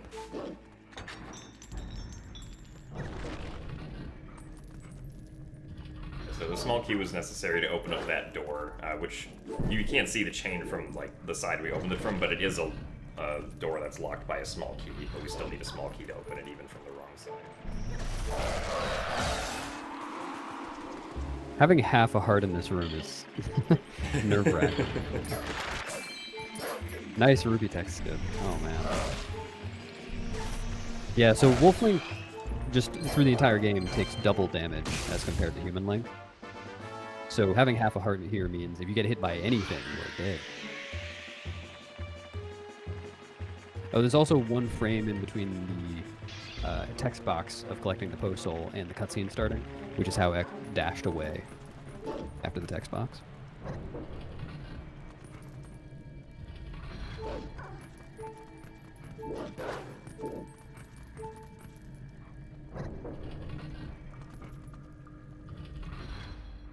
Selected the second, third, and fourth pose, and the gate will now open up. We can get to see some more cool stuff. Yep. But not as much as you might think.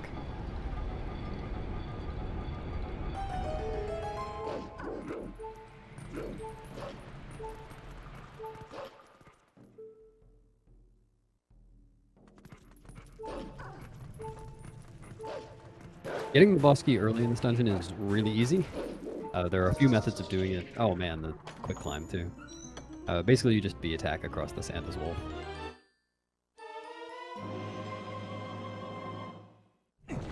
This room has some cool parkour in it, which is actually done by runners now. Where you can kind of just jump across the spinner railings here.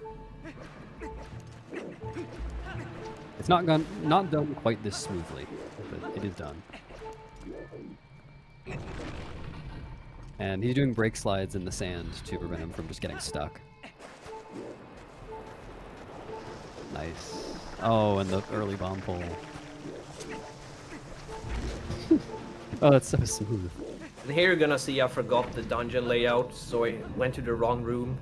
Oh no. Oh no. Oh, embarrassing. Is this a desync?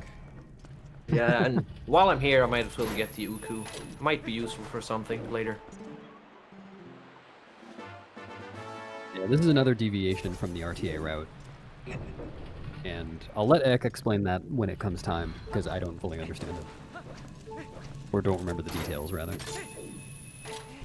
I might not either. Hopefully I do.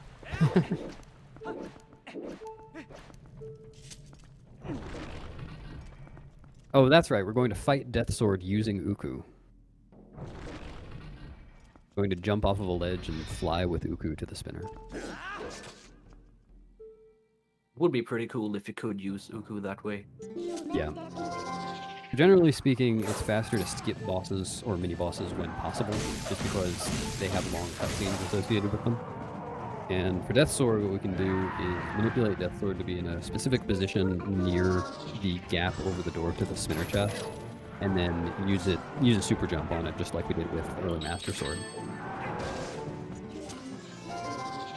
to get right over the door. Yeah, so you're not going to see it here, but Uku is actually going to come out and give Wolflink this extra height that he needs to get over right there. Yeah.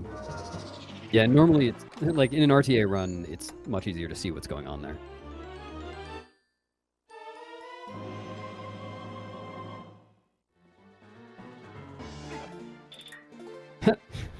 Backflip. Yeah, that chest Alright, is so like he's a got little the- bit in the ground. He's got the dungeon item, and I was save warping to get back to the beginning because it's slower to leave the room. Well, you'd have to kill Death Sword to leave the room without save warping. But he's also just going to leave the dungeon. So why is that? Why are we leaving this dungeon? Yeah, we're gonna Uku out because obviously we need to come back later. And having Uku is gonna be very useful for a thing happening later on. And there's another reason as well that I'm going to explain when the time comes.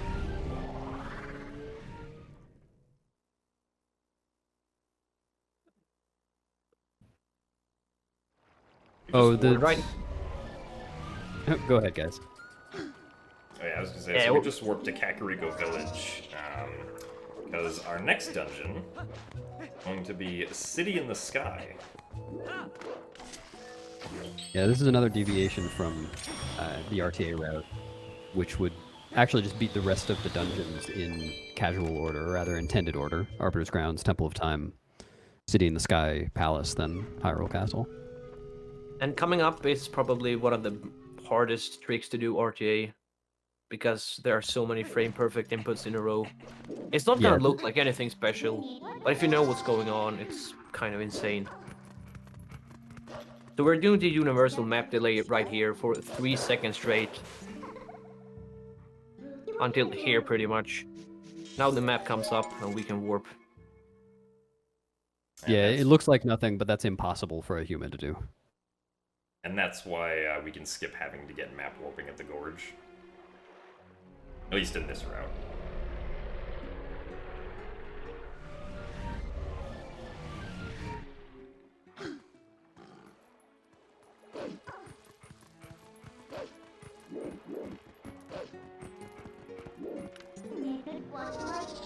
Oh, and Ek got the silver rupee in Kakariko earlier. We didn't even mention that because we were talking about that, but he got that without going up there, just with cunning use of the boomerang, and now he has 300 rupees to pay fire with.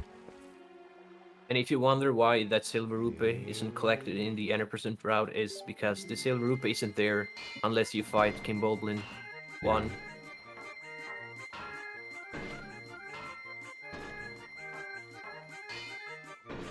Best music.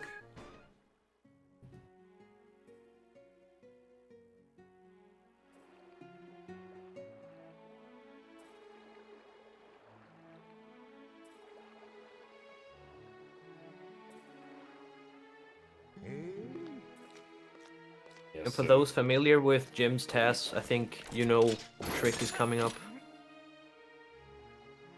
Yep. But first, we have a very lovely sounding cutscene that we get to watch. As we all know, everybody loves the following noise we're about to hear.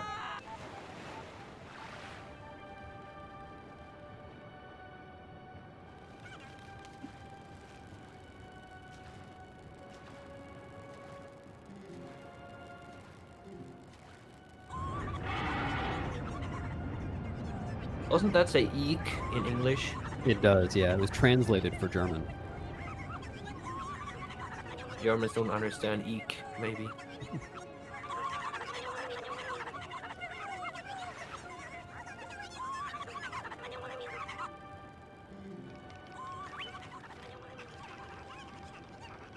Yeah, so City in the Sky is going to feature very heavy use of long jump attacks.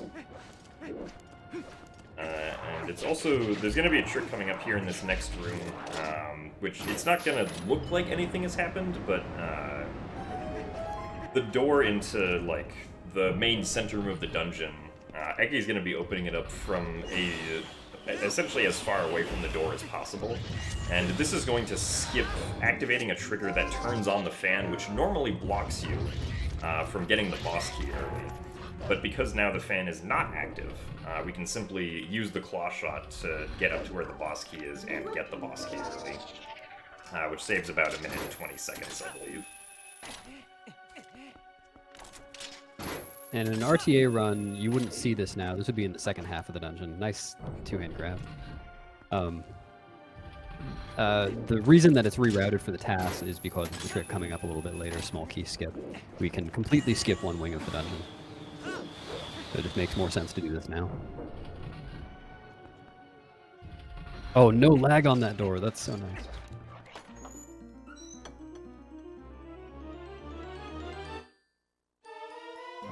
And right now we're gonna wanna jump down without taking any damage. Oh yeah, this was cool.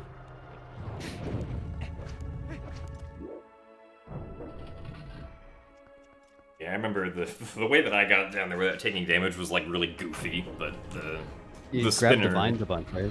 Yeah, I grabbed a bunch of vines. The spinner is much better. And here is also some more RNG manipulation, where the Baba doesn't actually hit you. Oh, that's so stupid. And a blue rupee to finish it all off. Yep. Which we won't need. Oh, and 2 rolls from the spinner. That's nice. So, Eck is now approaching a locked door, but he doesn't have a key. What's he gonna do? We've got some invisible walls to contend with to get down to this door. But he still wants to be up on the 2nd floor once he gets inside. And do that. You know what? I'll leave this to you guys. Jim, maybe you can explain this since you're the one who found it. Yeah, so this is an instance of a trick known as clawshot actor displacement, where essentially instead of Link being taken to something he's clawshotting, if you fall during a specific part of the clawshot animation, the object will instead come to you. And then if we interrupt the clawshot through various means, such as falling on the ground or being bombed right here, we can then keep the objects in that specific spot where they are, and we can use this to manipulate the 3D geometry of the room to allow us to get up here. To the 2nd level. Insane. That is, aside from the universal map relay for the cannon, the most precise trick in the entire run. Do you still have a bounty for that, RTA? Yep, if someone does that in real time, they get $100. It has not been done RTA yet. People have tried. Also, the Dynalphos there just kind of get scared by the claw shot, so they just kind of fall off the ledge. What actually happens is they try to shield the claw shot as if it's going to get them, but in doing that, they take a step back and just kind of fall down. Interestingly, you can also do it with the boomerang and kind of with the spinner too, but it's just far less convenient than using the claw shot.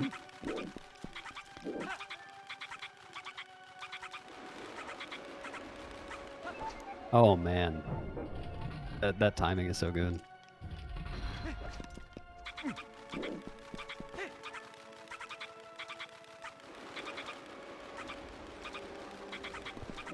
So coming up here, there's going to be a bit of a skip where you can just jump off of this ledge right here and then let go of the Uku to grab onto this ledge and make it through without having to activate the fan right in front of that ledge.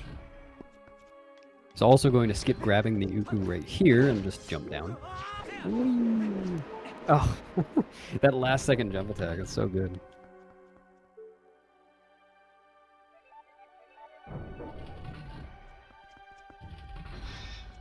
That's why I needed health before. Yeah. And then there's also a frame-perfect drop into the Aralphos fight here. You can just fall during the cutscene. It's beautiful. And yet again, we're going to be pacifist. Eck is going to skip fighting the Aralphos. Just going to run into a specific spot where you can claw shot up to the target that's behind the gate. Whoops. And no more mini-boss. He waited all this time to challenge Link, and Link is just like, nope, see ya.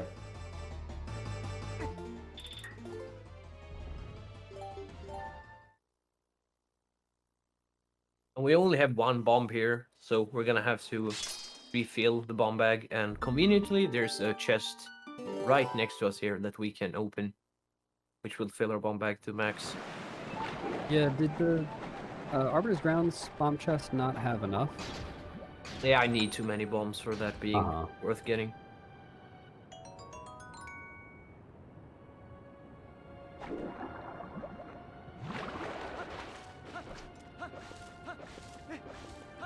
So right here, Oh, wait. He's getting 2 Iron Boots side hops to go through the wind. Because rolling wouldn't have him going anywhere. I remember when you were posting that in the Discord server, asking if anyone had a faster way, and that's hilarious that I made it in. Yeah, unfortunately, I think the wind cycle is like determined once you just enter the dungeon for the first time. So I couldn't like change the wind RNG after getting the double claw shot. I was stuck with the one I had.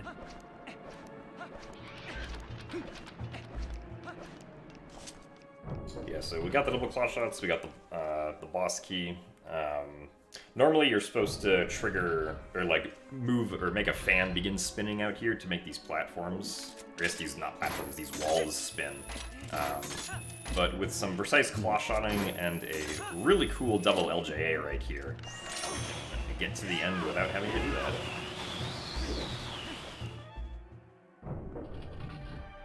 And this room, I just think it speaks for itself. Yeah, this room's really cool in a TAS.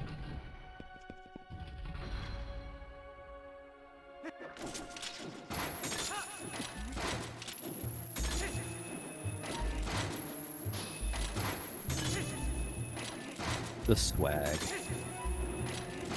Well, I guess that's not swag, because you're getting to the corner.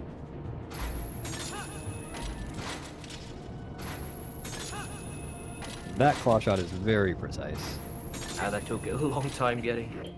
And then this one is also extremely precise.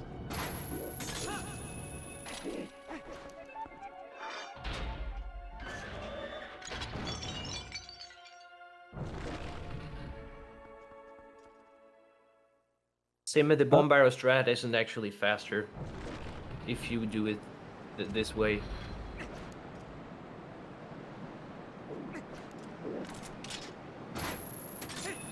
Perfect Rob shot directly to the top.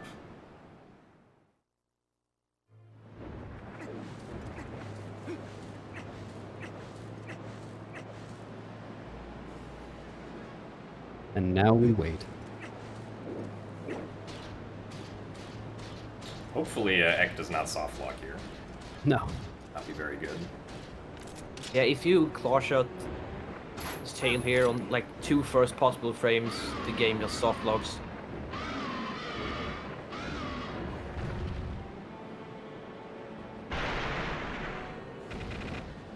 And then make the second cycle of this first phase really quick. Ekke is just gonna get up onto this column before Argrok gets to fly away and get right back on. Oh, I didn't realize you could shoot that early. That's cool. I think you can get cool game there too. I think I did that. Oh, nice. That's pretty funny. Yeah. Cool game is just what we call the soft lock.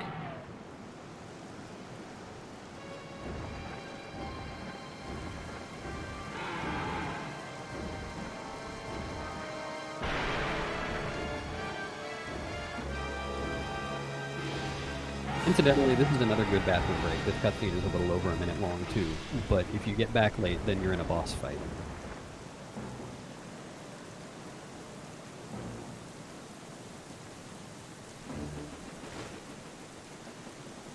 Yeah, I feel like most Twilight Princess runners have probably cool gamed here at least once.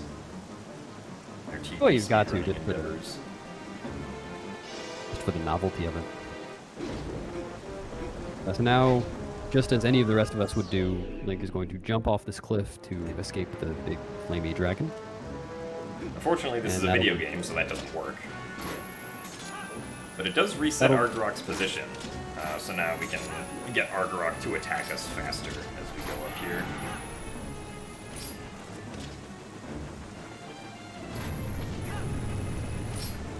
And then, so Ekke did a bit of a manipulation strategy right there to get Argrok to stop shooting fire really quickly so that he could just claw shot around and do the stabbing at the end of the cycle.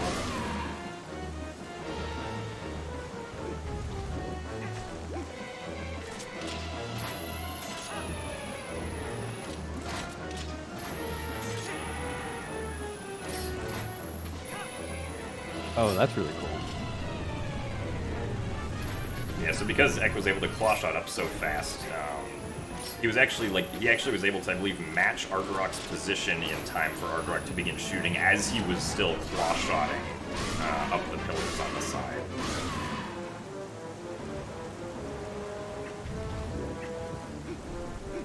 And then this third cycle is going to be a little bit different just because Argarok's flame pattern is different. It's going to shoot flame and then eventually turn around and start shooting flame the other direction, which is supposed to trip you up as a casual player, but Eck knows what he's doing. So once he gets to a certain point, he's going to sink below the flame with the iron boot. And then once Argarok turns around and the camera shifts a little bit, he's just going to claw shot on Argarok's back and cancel that flame in the opposite order.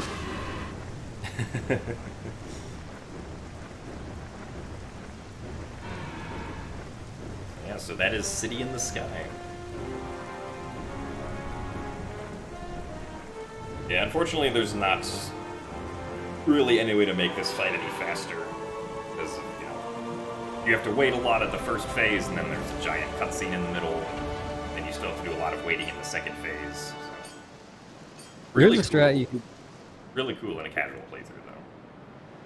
Yeah. And there's a strat you can do in 100%, or I guess any category where you have Rare Chew Jelly or Fairy Tears, where you can 2-cycle the second phase.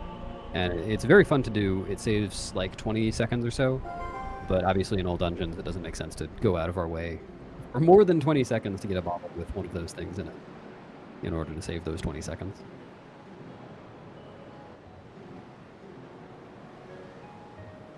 And so if I'm correct, it has now been 42 minutes since we beat our last dungeon. I feel like that's not looking so good on the time here. Hope we get an underestimate.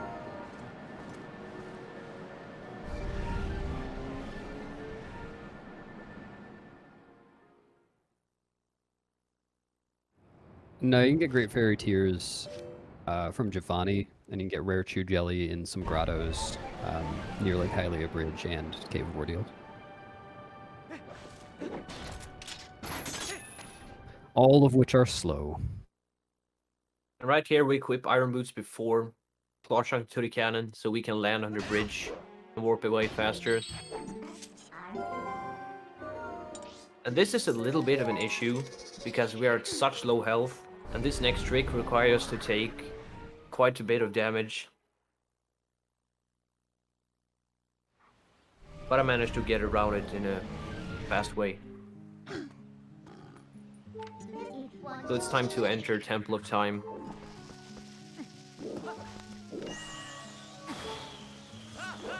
So to get over there quickly, Eck is just going to do a bomb boost onto this collision, slightly out of bounds. LJ over here, and then LJ over... Oh, right, so to save health. Yeah, to save health, I jumped down here as a wolf rather than doing an LGA as human, which would take 1 horse of damage and would kill me. Oh, and you have to transform anyway. Yeah, that makes sense. Yeah. So in an RTA run, you'd be human here, and you'd have to go through... You know, this is the second Sacred Grove sequence, so you'd have to go through and chase Skull Kid, hit him 3 times, and then do another fight with the bow. But Eck is going to do this a little bit differently. Also, fun fact, skipping that cutscene there actually gave us boss flag again. Yeah. Oh, yeah, that is cool for this route.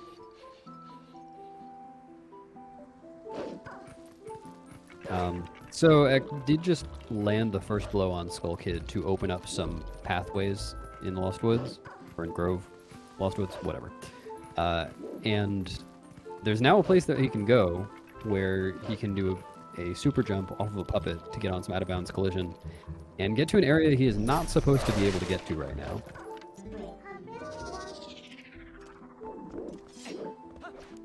No one has done this RTA yet. This method of it. And so he has just skipped the fight and the rest of the chase sequence and saved a couple of minutes. This is Grove 2 skip, and it is a very important skip. It saves time here, though, again, no one can do that RTA or yet for all dungeons. It is done in 100% now, but it's done with a different method that's much more RTA viable. It is still very precise, but it doesn't require puppet RNG, really. And it's even more important for Hundo because in 100% there's, or well, in any playthrough there's a Poe at the Master Sword pedestal, but finishing the fight at the end of the Sacred Grove chase sets daytime, or sets time of day to day, and the Poe isn't there during the day. So skipping that, skipping the second bit of Grove allows you to keep it nighttime so that you can get the Poe while you're here instead of warping back later. We didn't enter this area the normal way. Normally you would enter from other direction and push down a block so we can climb back up here. But we haven't done that. So we have to do a bomb boost to get up. And open the door from the back. Yeah, and so the reason that he also equipped the iron boots there was to do a technique known as moon boots, where if you begin doing a jump attack or some sort of attack that elevates you while you have the iron boots on, if you pause and force unequip the iron boots, you actually get a bigger boost upwards than the attack would normally give you. And so that additional height was used in conjunction with the bomb boost to get up onto the staircase there without having to go around, which wouldn't be possible anyway because like we didn't go to the area normally and push down the block. Oh, this is a really cool strat that you won't see RTA. With a very precise position and a very precise boomerang throw, you can make the pot land on the switch without breaking, which I also found on complete accident. And it saves like 10 seconds. This dungeon is really cool in this TAS. Well, just in general, but...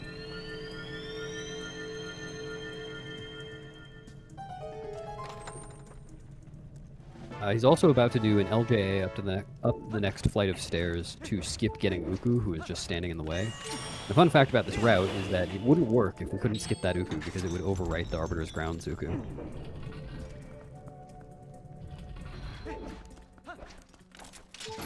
So there's two reasons why we split up Arbiters. One is we get boss flag from skipping the cutscene from in Grove 2, which can be used on Stallard later, which skips the whole cutscene of Stallard being revived by Sant. And also, after having completed the Temple of Time, we can use Uku to get back to Arbiters, which skips rolling out from Temple of Time and returning to the present. Oh yeah, I didn't even think about that. So here we're going to take an unconventional route up here that skips having to use the spinner. And skips moving some statues. Yeah. Yeah.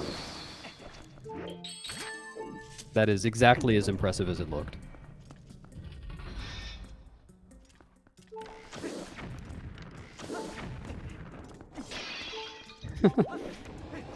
Nice frame, perfect drop. Low walk to the chest forming.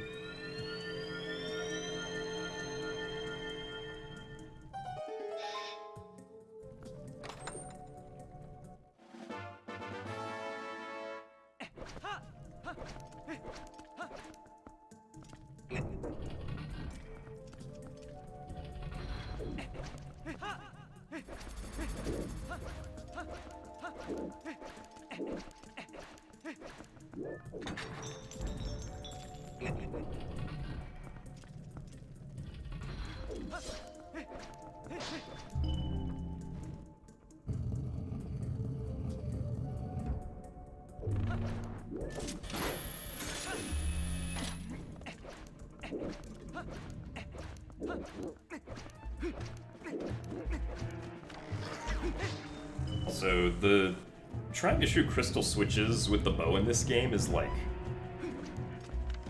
it's weirdly difficult. Because the hitbox for the crystal switch is like not where you think it is when you're aiming. You also don't have a crosshair, which makes it even harder. Yeah. Well, and then there's also some collision like in front of it from the little ledge. Somehow he made it through. Oh, this room's very cool. He's gonna skip using the scales by doing a jump attack onto this railing. Jump attack is actually very precise. Yeah. There are other ways to do it too, but when you have to do it in that part of the room instead of a little later on, it's also kind of annoying because of the spiders. Sometimes there are spiders there and they just get in the way, you target them. Okay, this room coming up is one of my favorites in the entire TAS.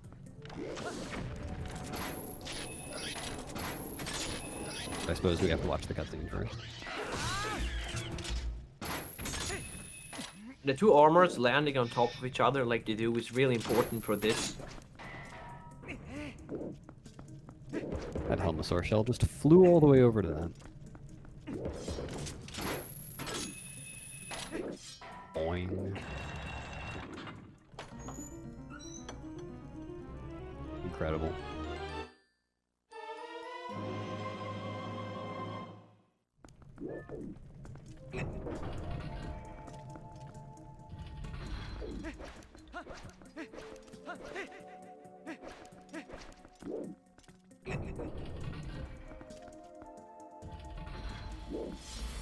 Yeah, Helmosaur helmet physics can get kind of weird, depending on what's happening with them.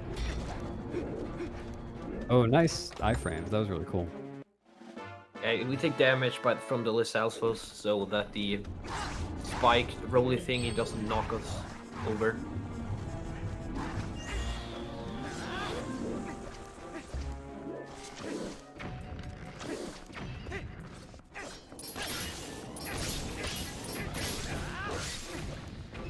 Oh, and those spiders don't cause any, what they called?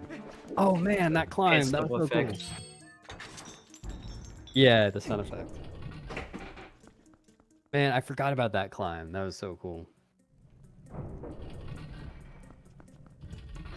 And at 100% you can actually skip this boss fight, but it requires a hidden skill, which is the second to last one you get. So obviously it's slow to get. Using bombs is really cool though.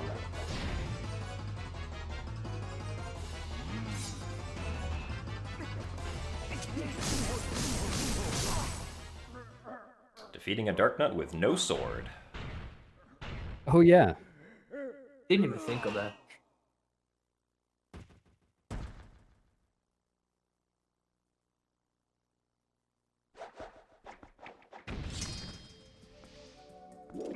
Yeah, so now we get access to the Dominion Rod here. Normally at this point you, of course, have to bring down the giant statue that's currently above us to the bottom of the dungeon. But thankfully, we do not have to do that.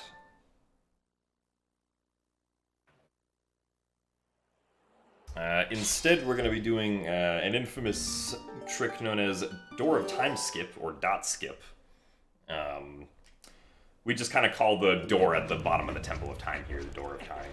Even though I don't think the game ever refers to it as that, but kind of looks like the one from Ocarina of Time. And we're going to do this by using this statue to help push us through the door. And that just pretty much skips the entire second half of the dungeon. That's a very precise skip that you won't see done that fast ever by a human.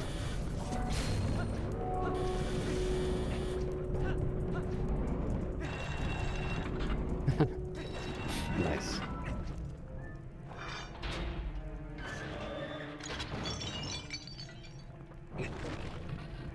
Oh yeah, so I said earlier that the typical template for dungeons is getting the dungeon item, then getting the boss key. And that's true for this dungeon too, but there are just so many things that we can do without having the dungeon item. We don't really use the Dominion Rod for anything except dot skip and boss fight for this dungeon. So we got it on the way up instead. Here we hit Ormagoma so fast, so the music here just keeps on going. Yeah, so there's actually a lot of RNG involved with the Armagoma fight. For each cycle, Armagoma is going to at least crawl around over 3 light sources, and then every single time that she goes over a new one, there's a 50% chance that she goes to the next one, or that she opens up her eye to become vulnerable. So with really bad RNG, she can walk around for like 30 seconds or something with you being unable to hit her. But of course, because this is a TAS, we just get the perfect RNG of 3 cycles each time. Or 3 walk-arounds of the light source each time.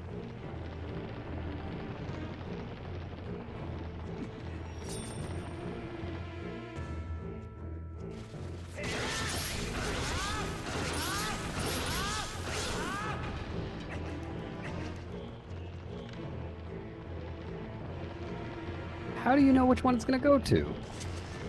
Pure luck.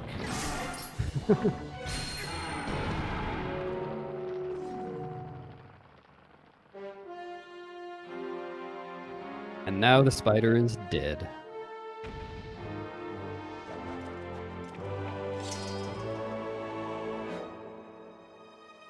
Huh?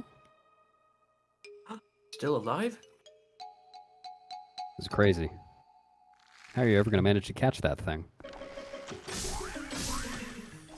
So it's normally faster to use a bomb barrel and you can just one-shot the eye there, but I have a few amount of bombs, so it's gonna be faster to use that bomb somewhere else. I do like that the game really wants you to have your sword out after having beat the eyeball, so it just pulls it out anyway. Yeah. Link just really wants to show off his shielding animation.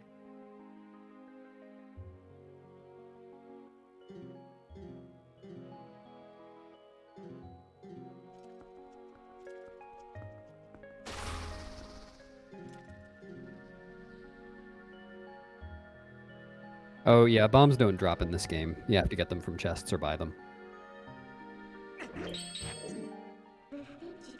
Which is why our routes have limited bombs.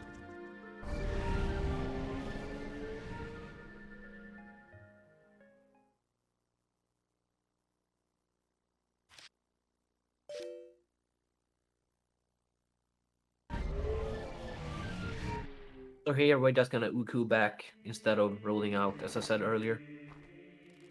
Yeah, that is really nice.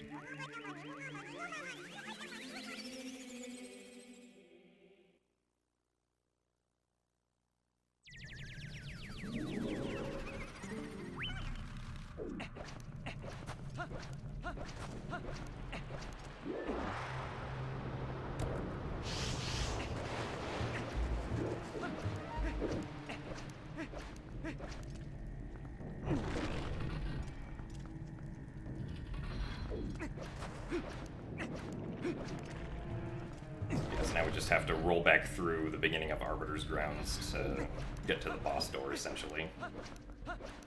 Thankfully, the Poes stay collected. Don't need to get all of them again to open the door.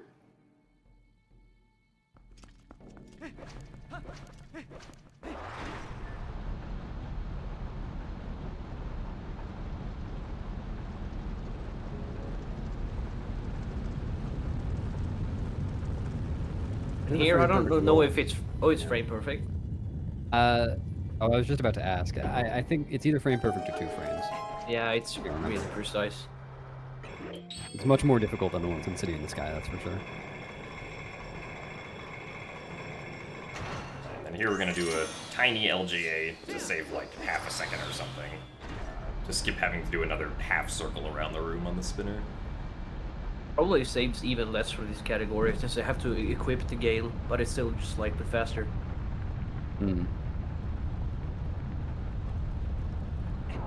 As Zach mentioned earlier, starting the Grove 2 sequence gave him boss flags, just like we used to start the Deku Toad fight from the wrong door earlier. And then we did do a mini-boss fight and a boss fight in Temple of Time, but for some reason, Temple of Time doesn't clear boss flags. It just doesn't. And in a casual playthrough, that doesn't actually make a difference. But for this route, it does, and that's why the Stallard fight has already started as he enters the room. Except we're not gonna fight Stallard. Yeah, he just missed. We're gonna do another instant of claw shot actor displacement to pull the Stout Trooper over here, and then use the Stout Trooper to clip through 2 walls, the second time using a bomb boost. And using that, we can just kinda skip the fight, because the loading zone always exists here. Note that there is a save prompt here. And this is why I mentioned this earlier. Stallard Skip, for a long time, was considered to be TAS only. It is an extremely precise trick, way more difficult than it just looked. But recently, people decided to make a setup for it, and now people are doing it in RTA runs. And so we had to decide whether that was allowed for all dungeons, because we're just totally skipping Stallard. We decided that yes, it is, and our definition of finishing the dungeon is reaching the save prompt. It's the third reason why splitting arbiters is faster, and it's right here. We have already completed City in the Sky, which is the trigger for putting the cutscene here, where you can enter Palace of Twilight. And the cutscene trigger is already there while fighting the Shadow Beasts. So if we kill the Shadow Beast and then roll into the cutscene trigger, it will interrupt the cutscene of the portal being created and save a few seconds. And here we are in Palace of Twilight. It's so strange to go straight from Arbiters to Palace. Also, I believe that was less than 3 minutes from beating Temple of Time to beating Arbiter's Grounds. Which, Yeah. if my math works out, then this run should be done in like 7 minutes. Pretty good. All this math. But unfortunately, we will not be done in 7 minutes. Spoilers.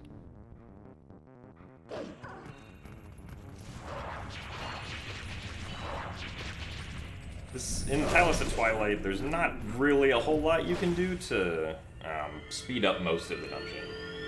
Because pretty much every single room is just kill a bunch of Zant heads to get a small key, or kill Phantom Zant to get the soul that we have to bring back. It can be optimized, even if we can't skip a lot. So, for example, in that first room, he did a charge attack on the Zant head and got a double hit, rather than doing some other combination. It can't work on this Zant head, but he can make quick work of it and then get all the way over to this chest. Where that when it spawns, you can just press A straight out of the cutscene to open it.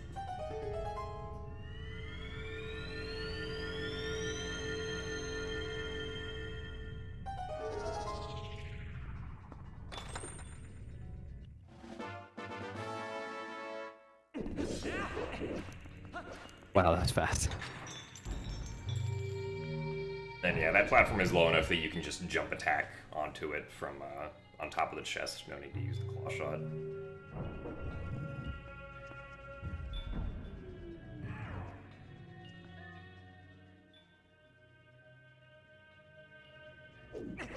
And then Phantom Zant is supposed to take, well, it's supposed to take a lot of cycles. The Ekke is going to do it in one. There are some frame-perfect sword combos that he can do to prevent Phantom Zant from moving away.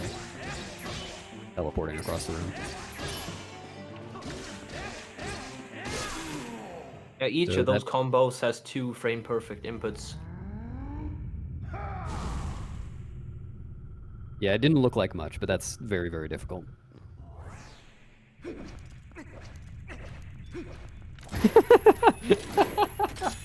Yeah, for some Nice reason the fog. mist the hitbox of the mist is really weird.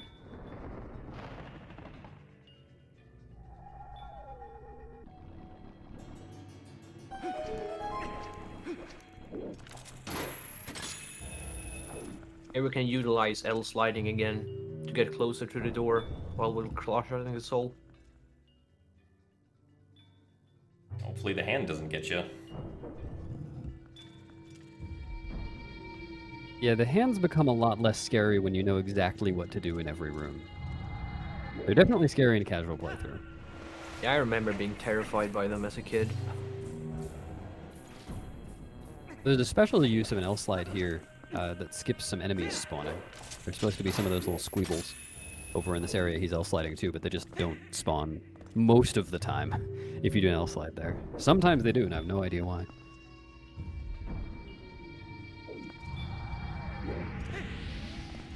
And here we can actually break slide to get up slightly faster than just looking. Very nice.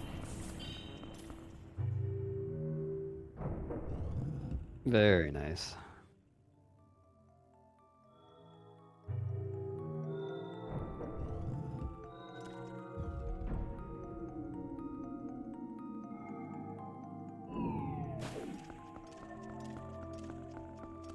Also, I should mention that Jim will upload this VOD to his YouTube channel, this one with commentary, and I will have the one without commentary on my channel.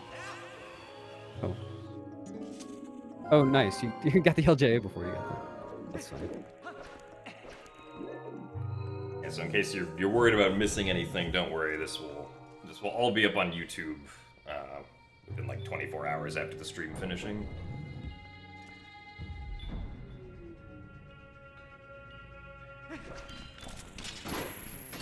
So now in this room, we want to Do a small LJA here to cause the Zant head to appear earlier, which gives us a better cycle on these platforms here.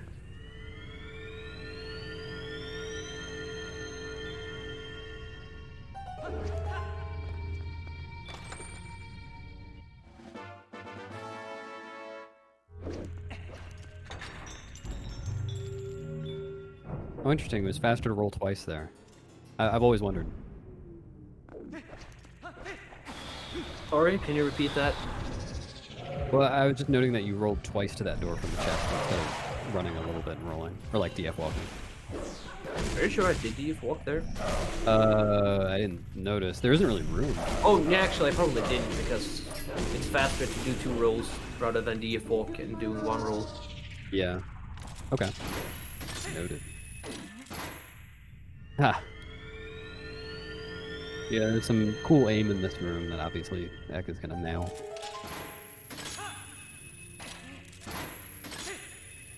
Spidey shot. Then most RTA runs, you'll see an LJA here to the door, which is just a little easier than this claw shot. The claw shot is, even though it's closer to the intended method, is actually faster, if done very fast.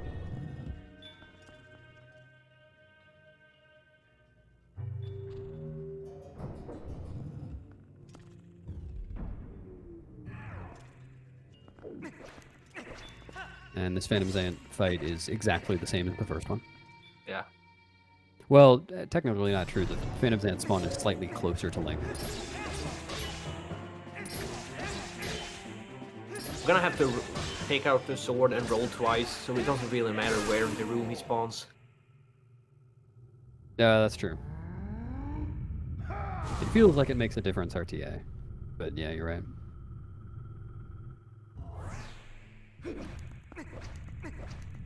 Once again, wonderful fog. Wait, did you get the soul? Yeah. Oh, it was just really close. Yeah, okay. Cool.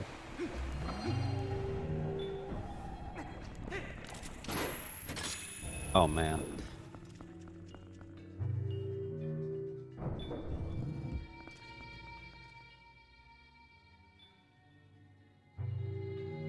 Oh, this is a really tough room. Ekke has to run straight before throwing the soul. Yeah. See if he can do it. Oh, actually, he didn't. I didn't think about that. Oh, man. Oh, man.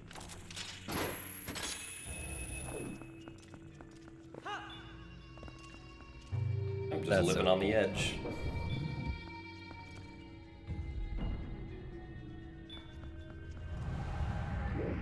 And 2 hops here, hopefully. Oof. Push the soul all the way to the edge of the platform. Oh, yeah. Forgot about that. It's just slightly faster to LGA back rather than going all the way to the platform. Yeah, all these optimizations are really cool. Fast Palace. And the exact same thing can be applied here as well. This one's really cool. Yeah.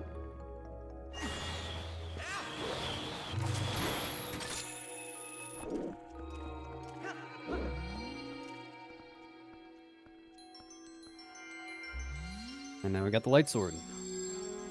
Lord has been infused with the power of butter. Yum.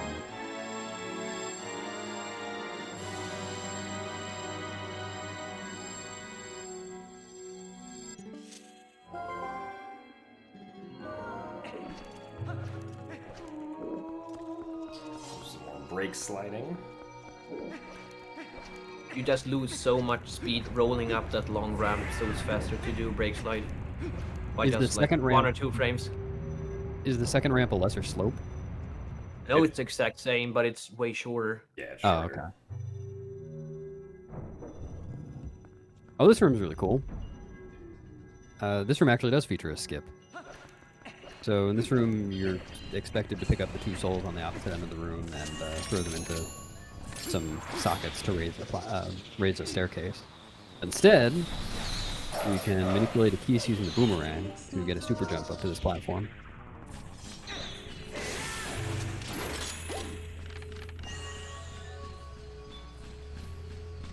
And now that we did that cool trick, it's time to ride a platform. Yeah, there is still a lot of platform riding.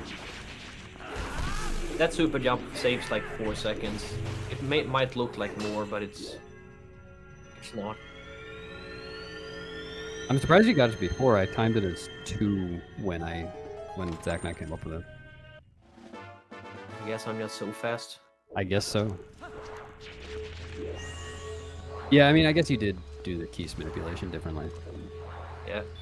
That was some nice, like, line dancing.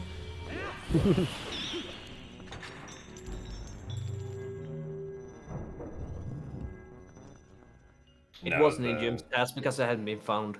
Yeah, that super jump hadn't been found when my task was being finished.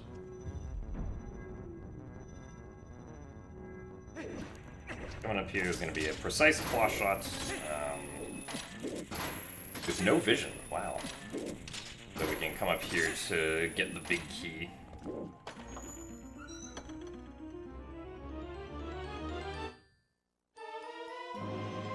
Wow, what a big key. And the jump attack there was to stop like, the stun animation that would normally happen. Fell on the ground there. Unfortunately, we can't skip killing these because of an LGA we're doing right after this. Even just leaving one alive will make it not possible. It's not this first LGA, but the one that comes after. Like that you set that up like a jump strike LJ. Yeah. Yes, normally in RTA runs, you void out to respawn at the beginning of the room here, but with that really precise LJA right there, you can get back to this side without having to do that.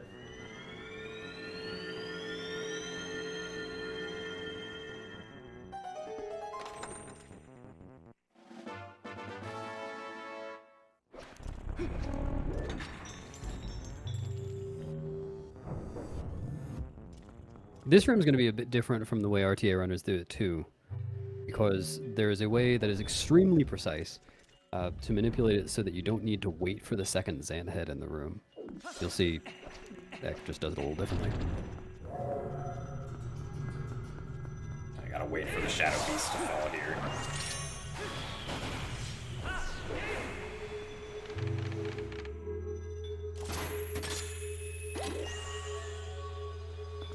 Might as well get some hearts when we're waiting.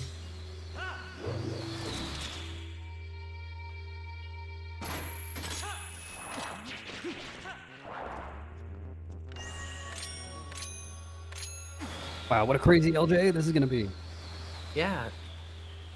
No. Oh. So the way this room works is once you kill the first Xant head, the second one will spawn. But if you delay killing the first one by a few seconds, the second one will spawn in much later, and you can still get the early platform cycle. But you'll have just enough time so you can kill him before he teleports away, saving a few seconds. Yeah, believe it or not, all of that waiting did add up to some time save.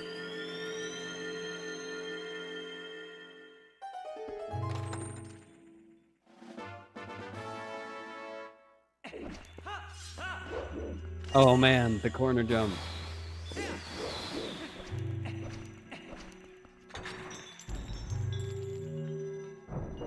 That jump was so silly.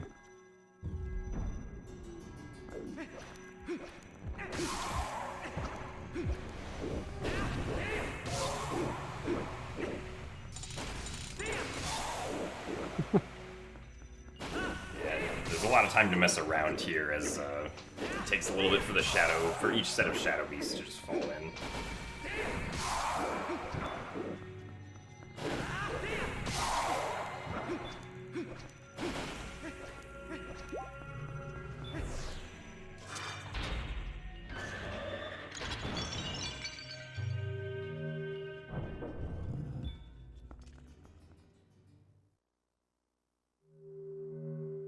Now it is time for Xant. Zant's pretty cool in the TAS. A lot of these fights with Zant are supposed to be 2 cycles, but with some cool, precise strats, we can make some of them 1 cycles instead.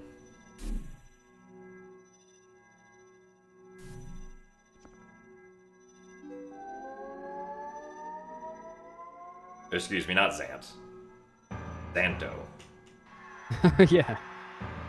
He's usurpating all over the place. So for this first section of the fight, there's a frame-perfect trick to one-cycle him, basically. Yeah, it's pretty similar to the Phantom Zant fights. It's executed differently, but it's similar in that Zant tries to warp away, but there's a frame where you can attack him to stop the warp. And then very similar thing on this phase as well, but it's a 2-frame window. So.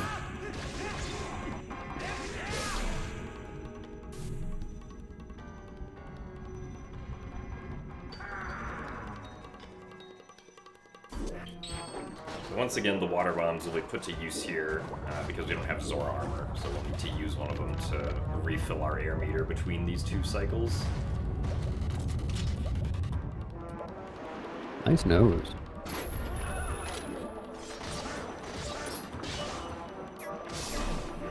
Also, one thing that we haven't mentioned yet, but it's pretty important here in the Zant phase underwater, where our sword swings are a lot slower, is that the direction you hold on the control stick actually changes the way that Link will slash his sword, and some of those animations are shorter or faster depending on which sword direction you hold.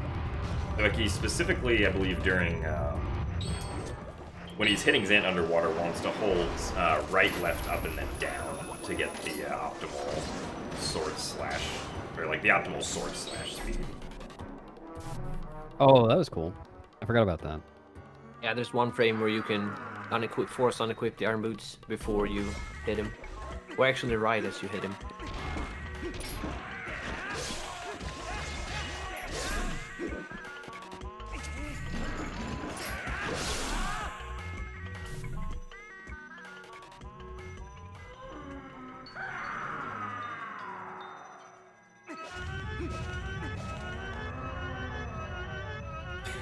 Yeah, the rest of the phases, unfortunately, we can't skip any cycles on. For N%, this is the sole reason why we get ball and chain. Because you cannot hit his foot without the ball and chain. That's very cinematic.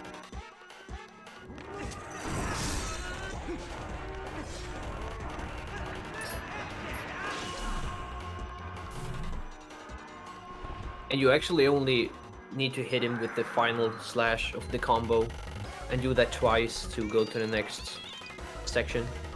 Yeah, Zant's damage is pretty weird, like a lot of bosses and mini-bosses in this game. It counts different kinds of attacks very differently. It doesn't just have a set kind of number of health points. Or rather, he does, but you skip some of the health points and get to different checkpoints by using certain techniques. And that is it for Zant. Yes, at the end of the last phase there, Ekke did a quick spin on Zant to like force him into the wall. But if you try to do that, Zant will simply teleport back to the middle and try to attack you again. But that's actually faster than having to wait for him to stop spinning before he's vulnerable, so it's a little bit of a nice TAS optimization to save like a second or so.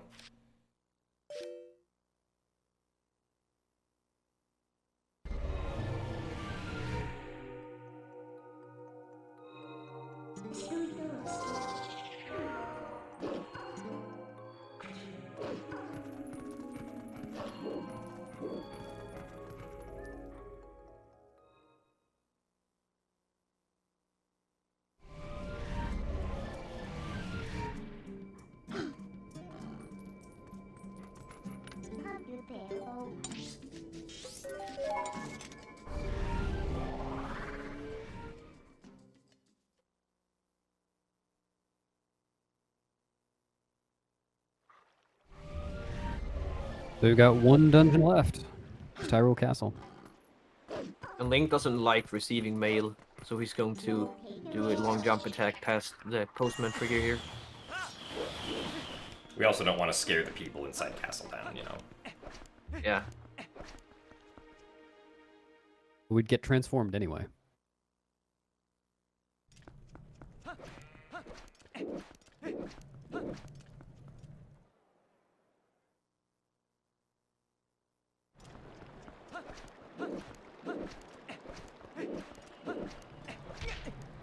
Very well. good. This is, I think, the longest unskippable cutscene in the run, is it not? Yeah, I'm pretty Where there sure are it name is. puts. It's almost 2 minutes long, I think. Yeah, it's a long one. Where Midna gets to show off her cool hat.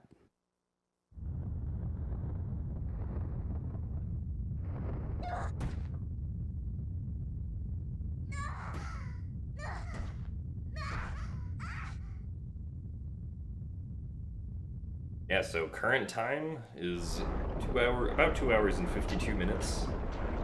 Do any of you guys in chat think the run will be under 3 hours?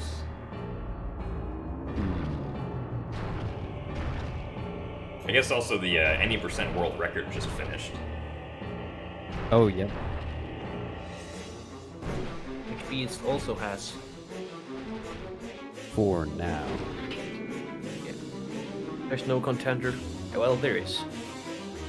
But not yet. Any percent will be sub 250 soon, and that'll be really cool.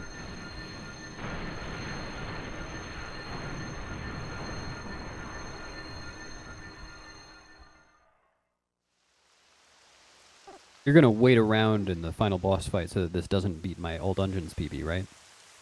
That'd be really embarrassing if you beat it. Yeah, sure. Doesn't make me very confident. X just on another level boost, I think you have to accept that. I think you're right. Ek is so good, he doesn't even have to fight King Bulblin here in Hyrule Castle. Yeah, that's true.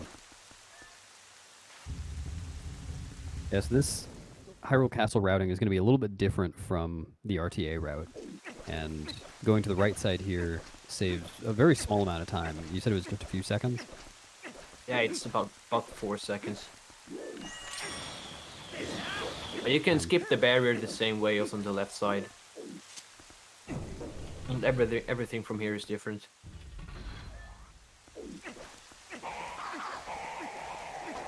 So the whole goal here is to get a small key, and there are 2 small keys we can get out here. One is in the graveyard, one is from King Bulblin. The King Bulblin fight is what RTA runners do. But it is possible to ride this boar for a while, and then do a really cool trick to get the other small key a little faster.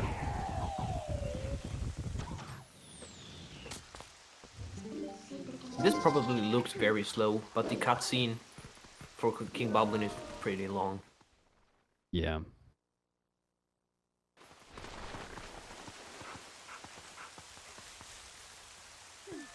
If you're easily spooked, don't look. We're in the graveyard. This LGA is very precise, actually. The bomb explodes on the wall, which boosts Link up on the ledge. Oh, nice. A frame perfect chain drop.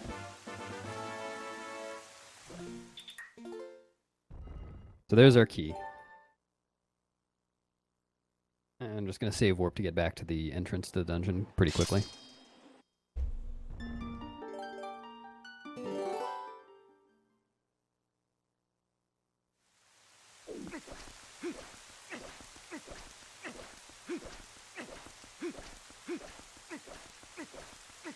Now Ek only has 1 bomb left. What are you gonna use it for? That's enough to fight Morpheal again. That is true. Will Morpheal making a surprise appearance at the end, maybe? Could be. And he was able to skip that barrier with a simple jump attack. Basically, the game tries to walk you into the barrier, but if you're not on the ground, then it can't walk you. So if you skip the cutscene soon enough, then you can just miss it.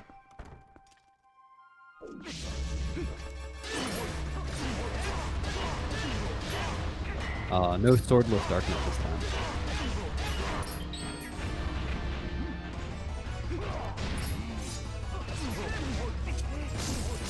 Oh, that was cool.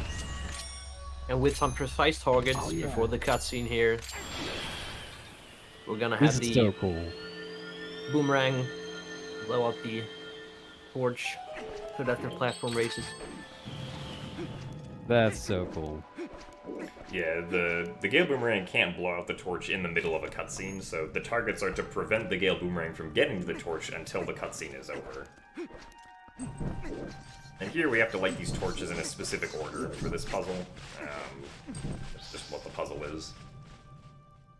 Going through this side of Hyrule Castle is faster than the other one because the other one requires us to fight some Dark Nuts if we want to progress, but here instead we can just fight these two Dynalphos with a single bomb arrow. They're just both instantly dead.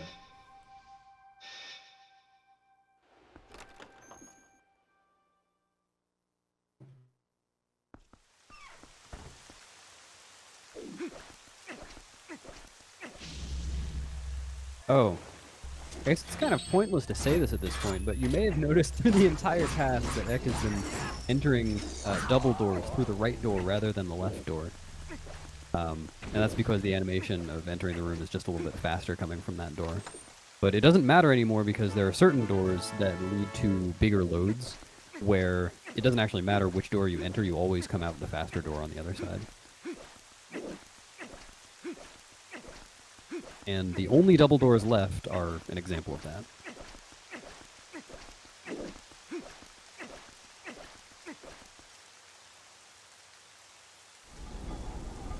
Here's another long, unskippable cutscene where we meet the friends we made along the way.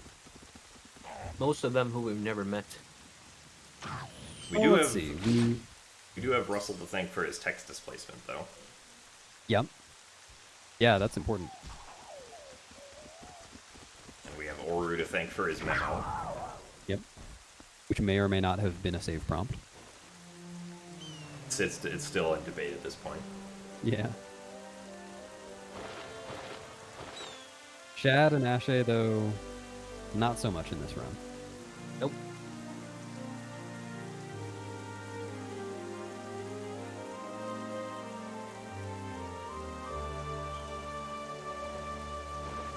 Unfortunately, the TAS does not get the bazooka.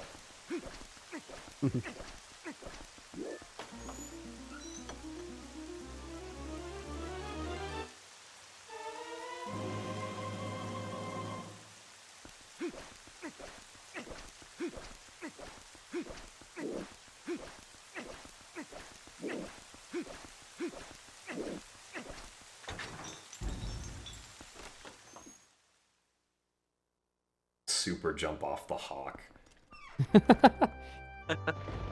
That would be something to see. Land at the top of the tower. Yeah. No, you can't get the bazooka. Unfortunately. Nice sword. Very twirl. nice. Yeah. The That was a swag. must. And this pair of Liz Alphas you can actually skip. Yeah, the spinner track is what allows you to just get past the wall there. And then right here, we're going to skip the final Dark Nut by claw-shotting from outside of the cutscene trigger and skipping the cutscene, which makes the golden wall come up after we've already passed it. He did take damage for the skip onto the spinner rail. He just took it from the Los Alphos. And we have just hit the 3-hour mark.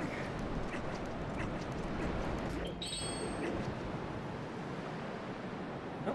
Beating Hyrule Castle, or getting to the Hyrule Castle boss or sub 3 is still very impressive. Yeah.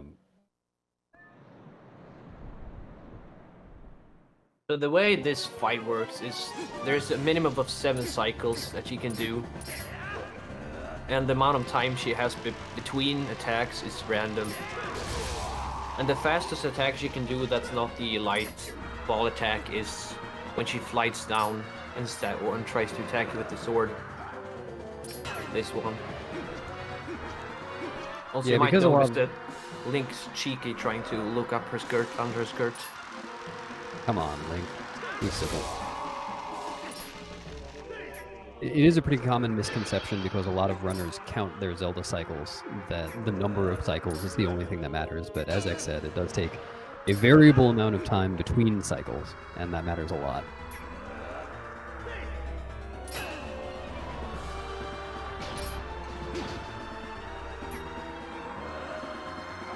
Oh no, you equip the boots. I know where this is going. Don't blame me, Aaron. Blame Link.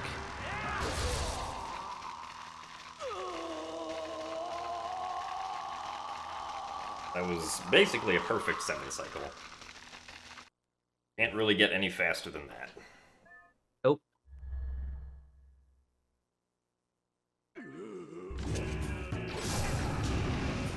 Fortunately, because that has the bow. Oh, nice. He can just shoot Ganon quite a bit faster than using ball and chain. Please, can you explain why I did that combo there? Yeah, so like I was talking about before, damage on bosses works in pretty interesting ways.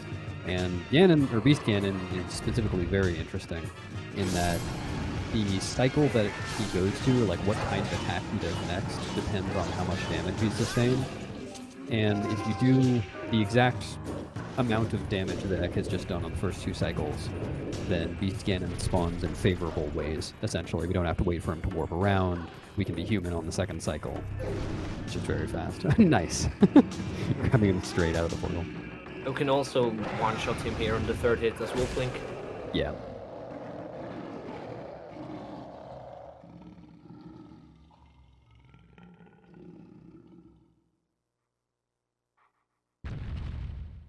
Very quick fight.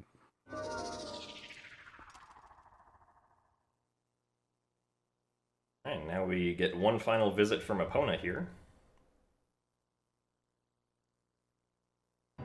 Hopefully Zelda's aim will be good today.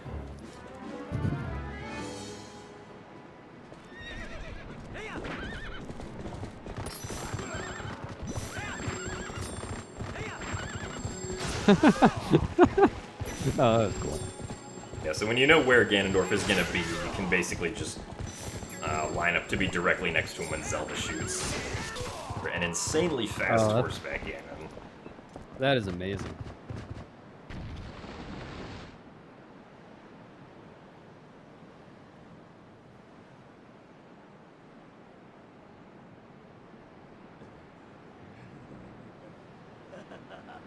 Where did And the now horse Ganon go? has-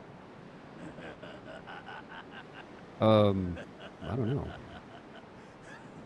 Maybe he'll tell us when he's telling us about his Einen Wunsch. Also, this tech box is broken on German. So if you don't press A, it won't progress, but the cutscene will continue. Oh yeah, he's not going to tell us about his Wunsch. I forgot.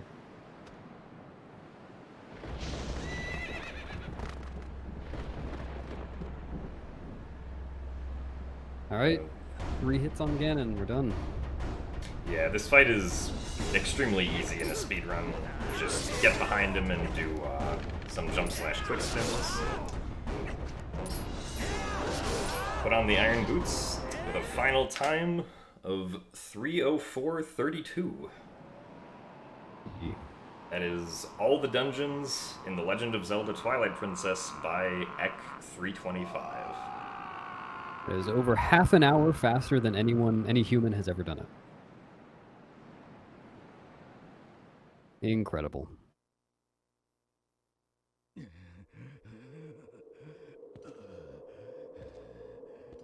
You're gonna also see the reason why I equipped Iron Boots very soon. It's very important. Yeah, so for those in chat who were not here at the beginning, how long did it take you to make this TAS, Ek? I started it in October 2018 and finished it this October, so pretty much 4 years on the day. And for those who are interested, what was the re-record count on this TAS? It was around 209,000, I believe. Any of you guys imagine pressing pressing the load save state button 209,000 times? Yeah.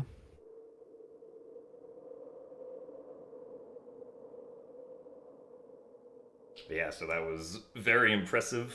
GG's, and when's the 100% one? Yeah, I think I'm aiming for 2050. Oh, okay. Sounds good. I'm sure by then we'll have saved at least another minute on the any percent speedrun. Maybe. Anyway, it is now time to appreciate the iron boots in this cutscene.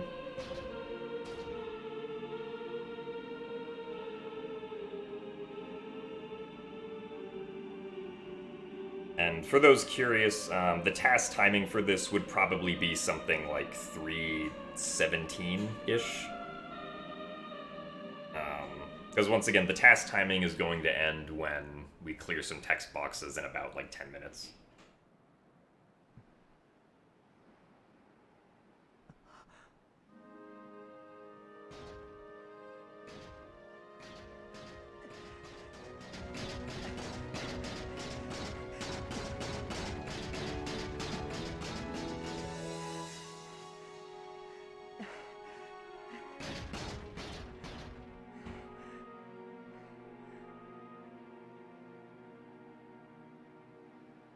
Excellent.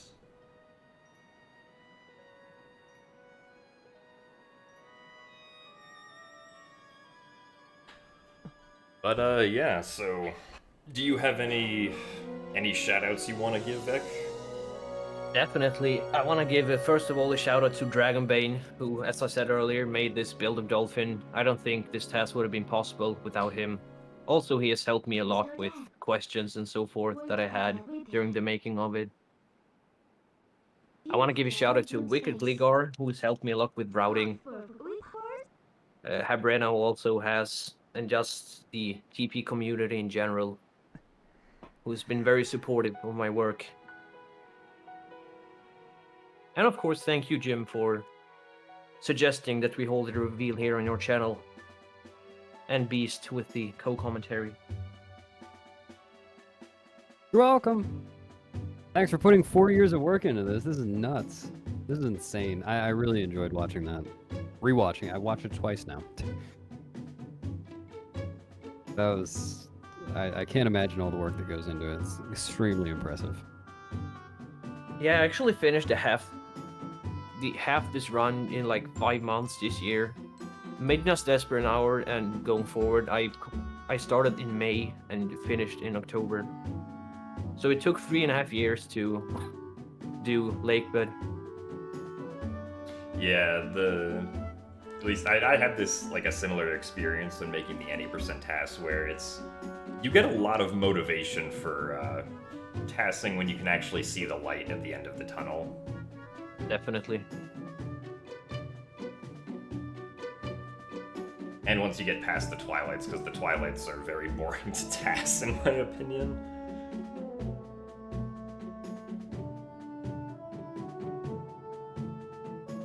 Yeah, so we're gonna let the credits roll here. I guess if anybody in chat has questions that you guys want to ask Ek, or I guess me or Beast also, we can have 10-minute Q&A at the end, I suppose. If there's anything in the route you were curious about, or any explanation that you want. I'll do my best of answering. I might have forgotten some stuff, but yeah. Oh yeah, I guess that's a good starting one. What was your favorite part of the task to do, Eki? Or I guess what was your favorite like result, maybe, of something you tasked? I think Temple of Time, maybe.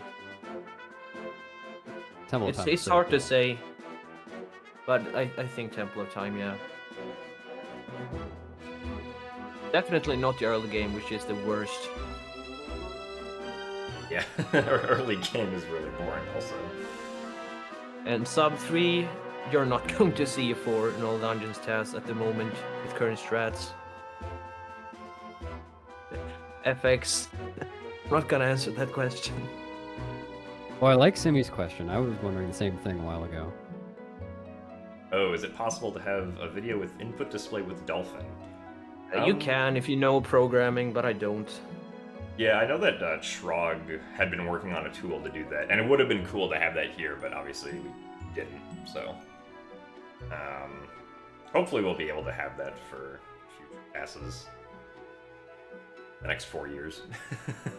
Yeah.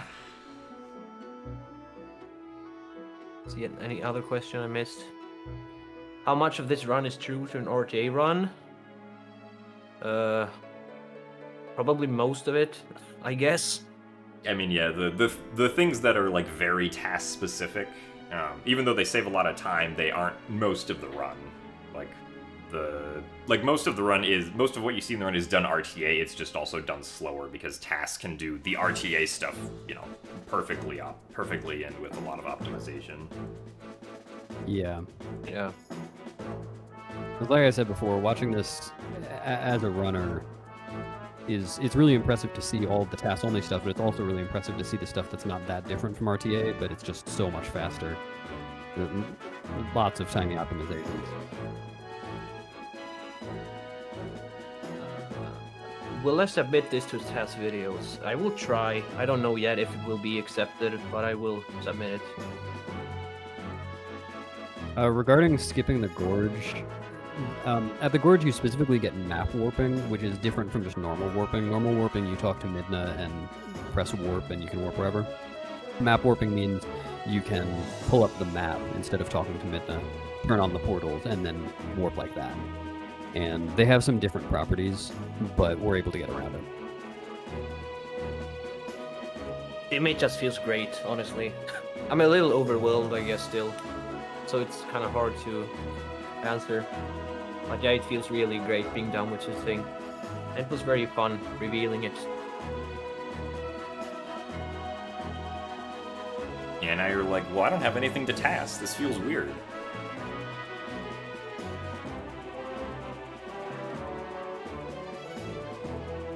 Low percent task. I don't know about that one. Yeah, I don't think anyone's gonna do that. Well, to be fair, the rupee slides wouldn't take much tassing. Yeah, that's true. Yeah, it's just 9 hours of not doing anything. 9.5 Right. hours.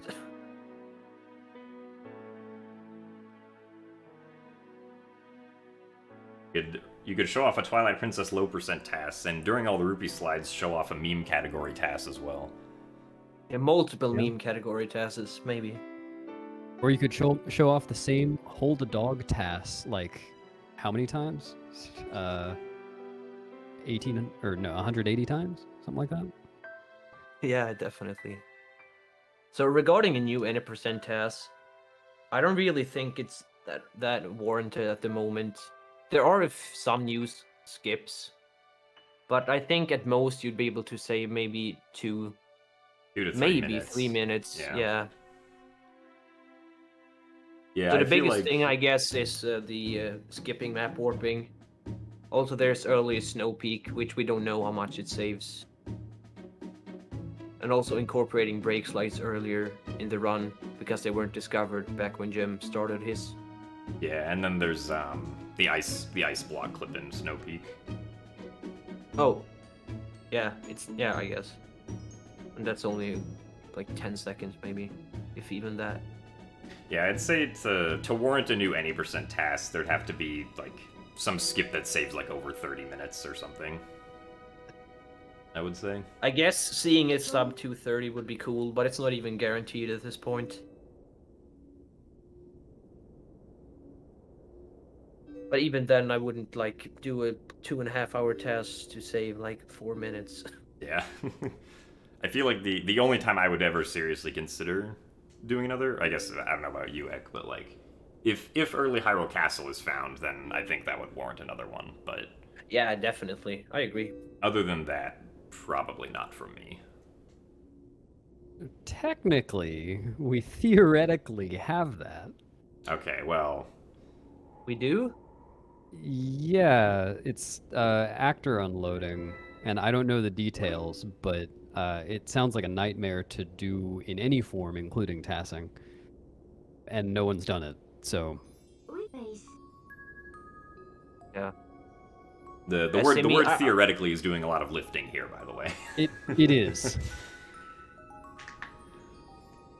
Simi, regarding that, I thought about it, but at this time in my life, I won't really have that much time to put on just like speedrunning, I think. So maybe, but it wouldn't be anything. I wouldn't do it often. But if I would, it would be Twilight Princess 100% probably. Yeah, it does free me in a way.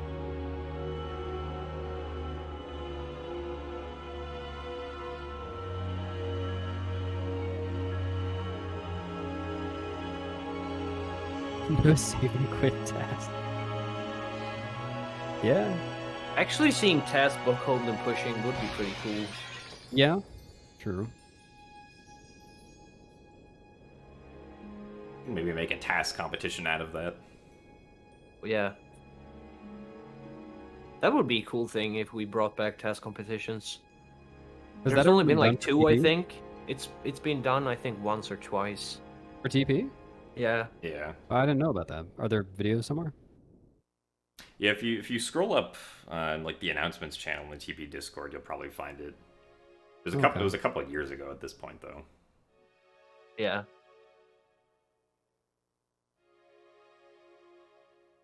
I feel like the Star mini games, or at least Star 1 would be a really good one.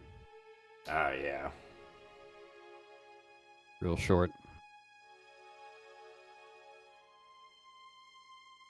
Yeah, it would be cool to give HD a proper task someday, or even just maybe like a low tad, with all the wiggle walking, the super swimming, and being able to skip Zora armor. The wiggle walking would save so much time. I think Yeah. it's 45 speed instead of 32, which is Link's rolling speed. Yeah. But as Which would save it. Wolflink in Hyrule Field, it's 90 instead of 45. Is it 90? Yeah. Jesus Christ, that's so fast. It's faster than That's an faster than LJA. Epona. And what about the Epona speed then? I think Epona is actually like capped properly. Oh, I see. Yeah. You can like get up to that speed faster though. Yeah.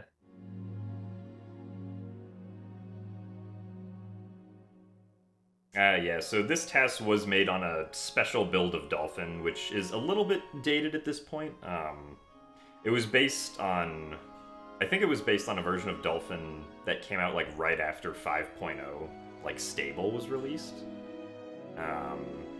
But like, Dolphin back then was not very good for tassing like Wind Waker and Twilight Princess because it was just like, it would desync basically all the time, but Dragonbane made a special build of it that allowed us to actually task the game without having to really deal with desyncs. Yeah. So me and Ekke each only had to deal with like a single desync in each of the tasks that we made. Yeah, which is insane for such a long project, I'd say. It's very good. And the version I used was Zelda Edition 7.0, which is based on Dolphin 4.0. But I have actually checked, and it does sync on Zelda Edition 7.2 as well.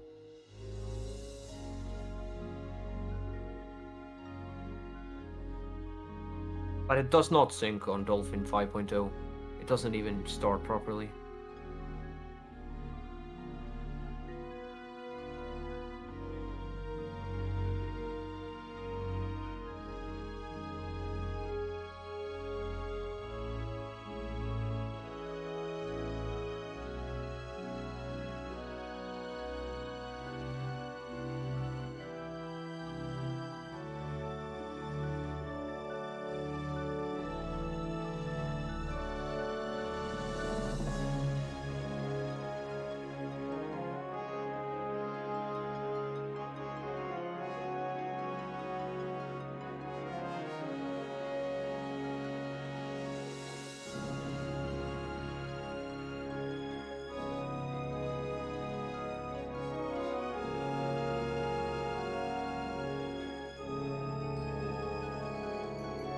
Since there's no save prompt here, it doesn't actually count as beating the dungeon. So this run isn't valid. Dang. We have to get back to the drawing board. Yep.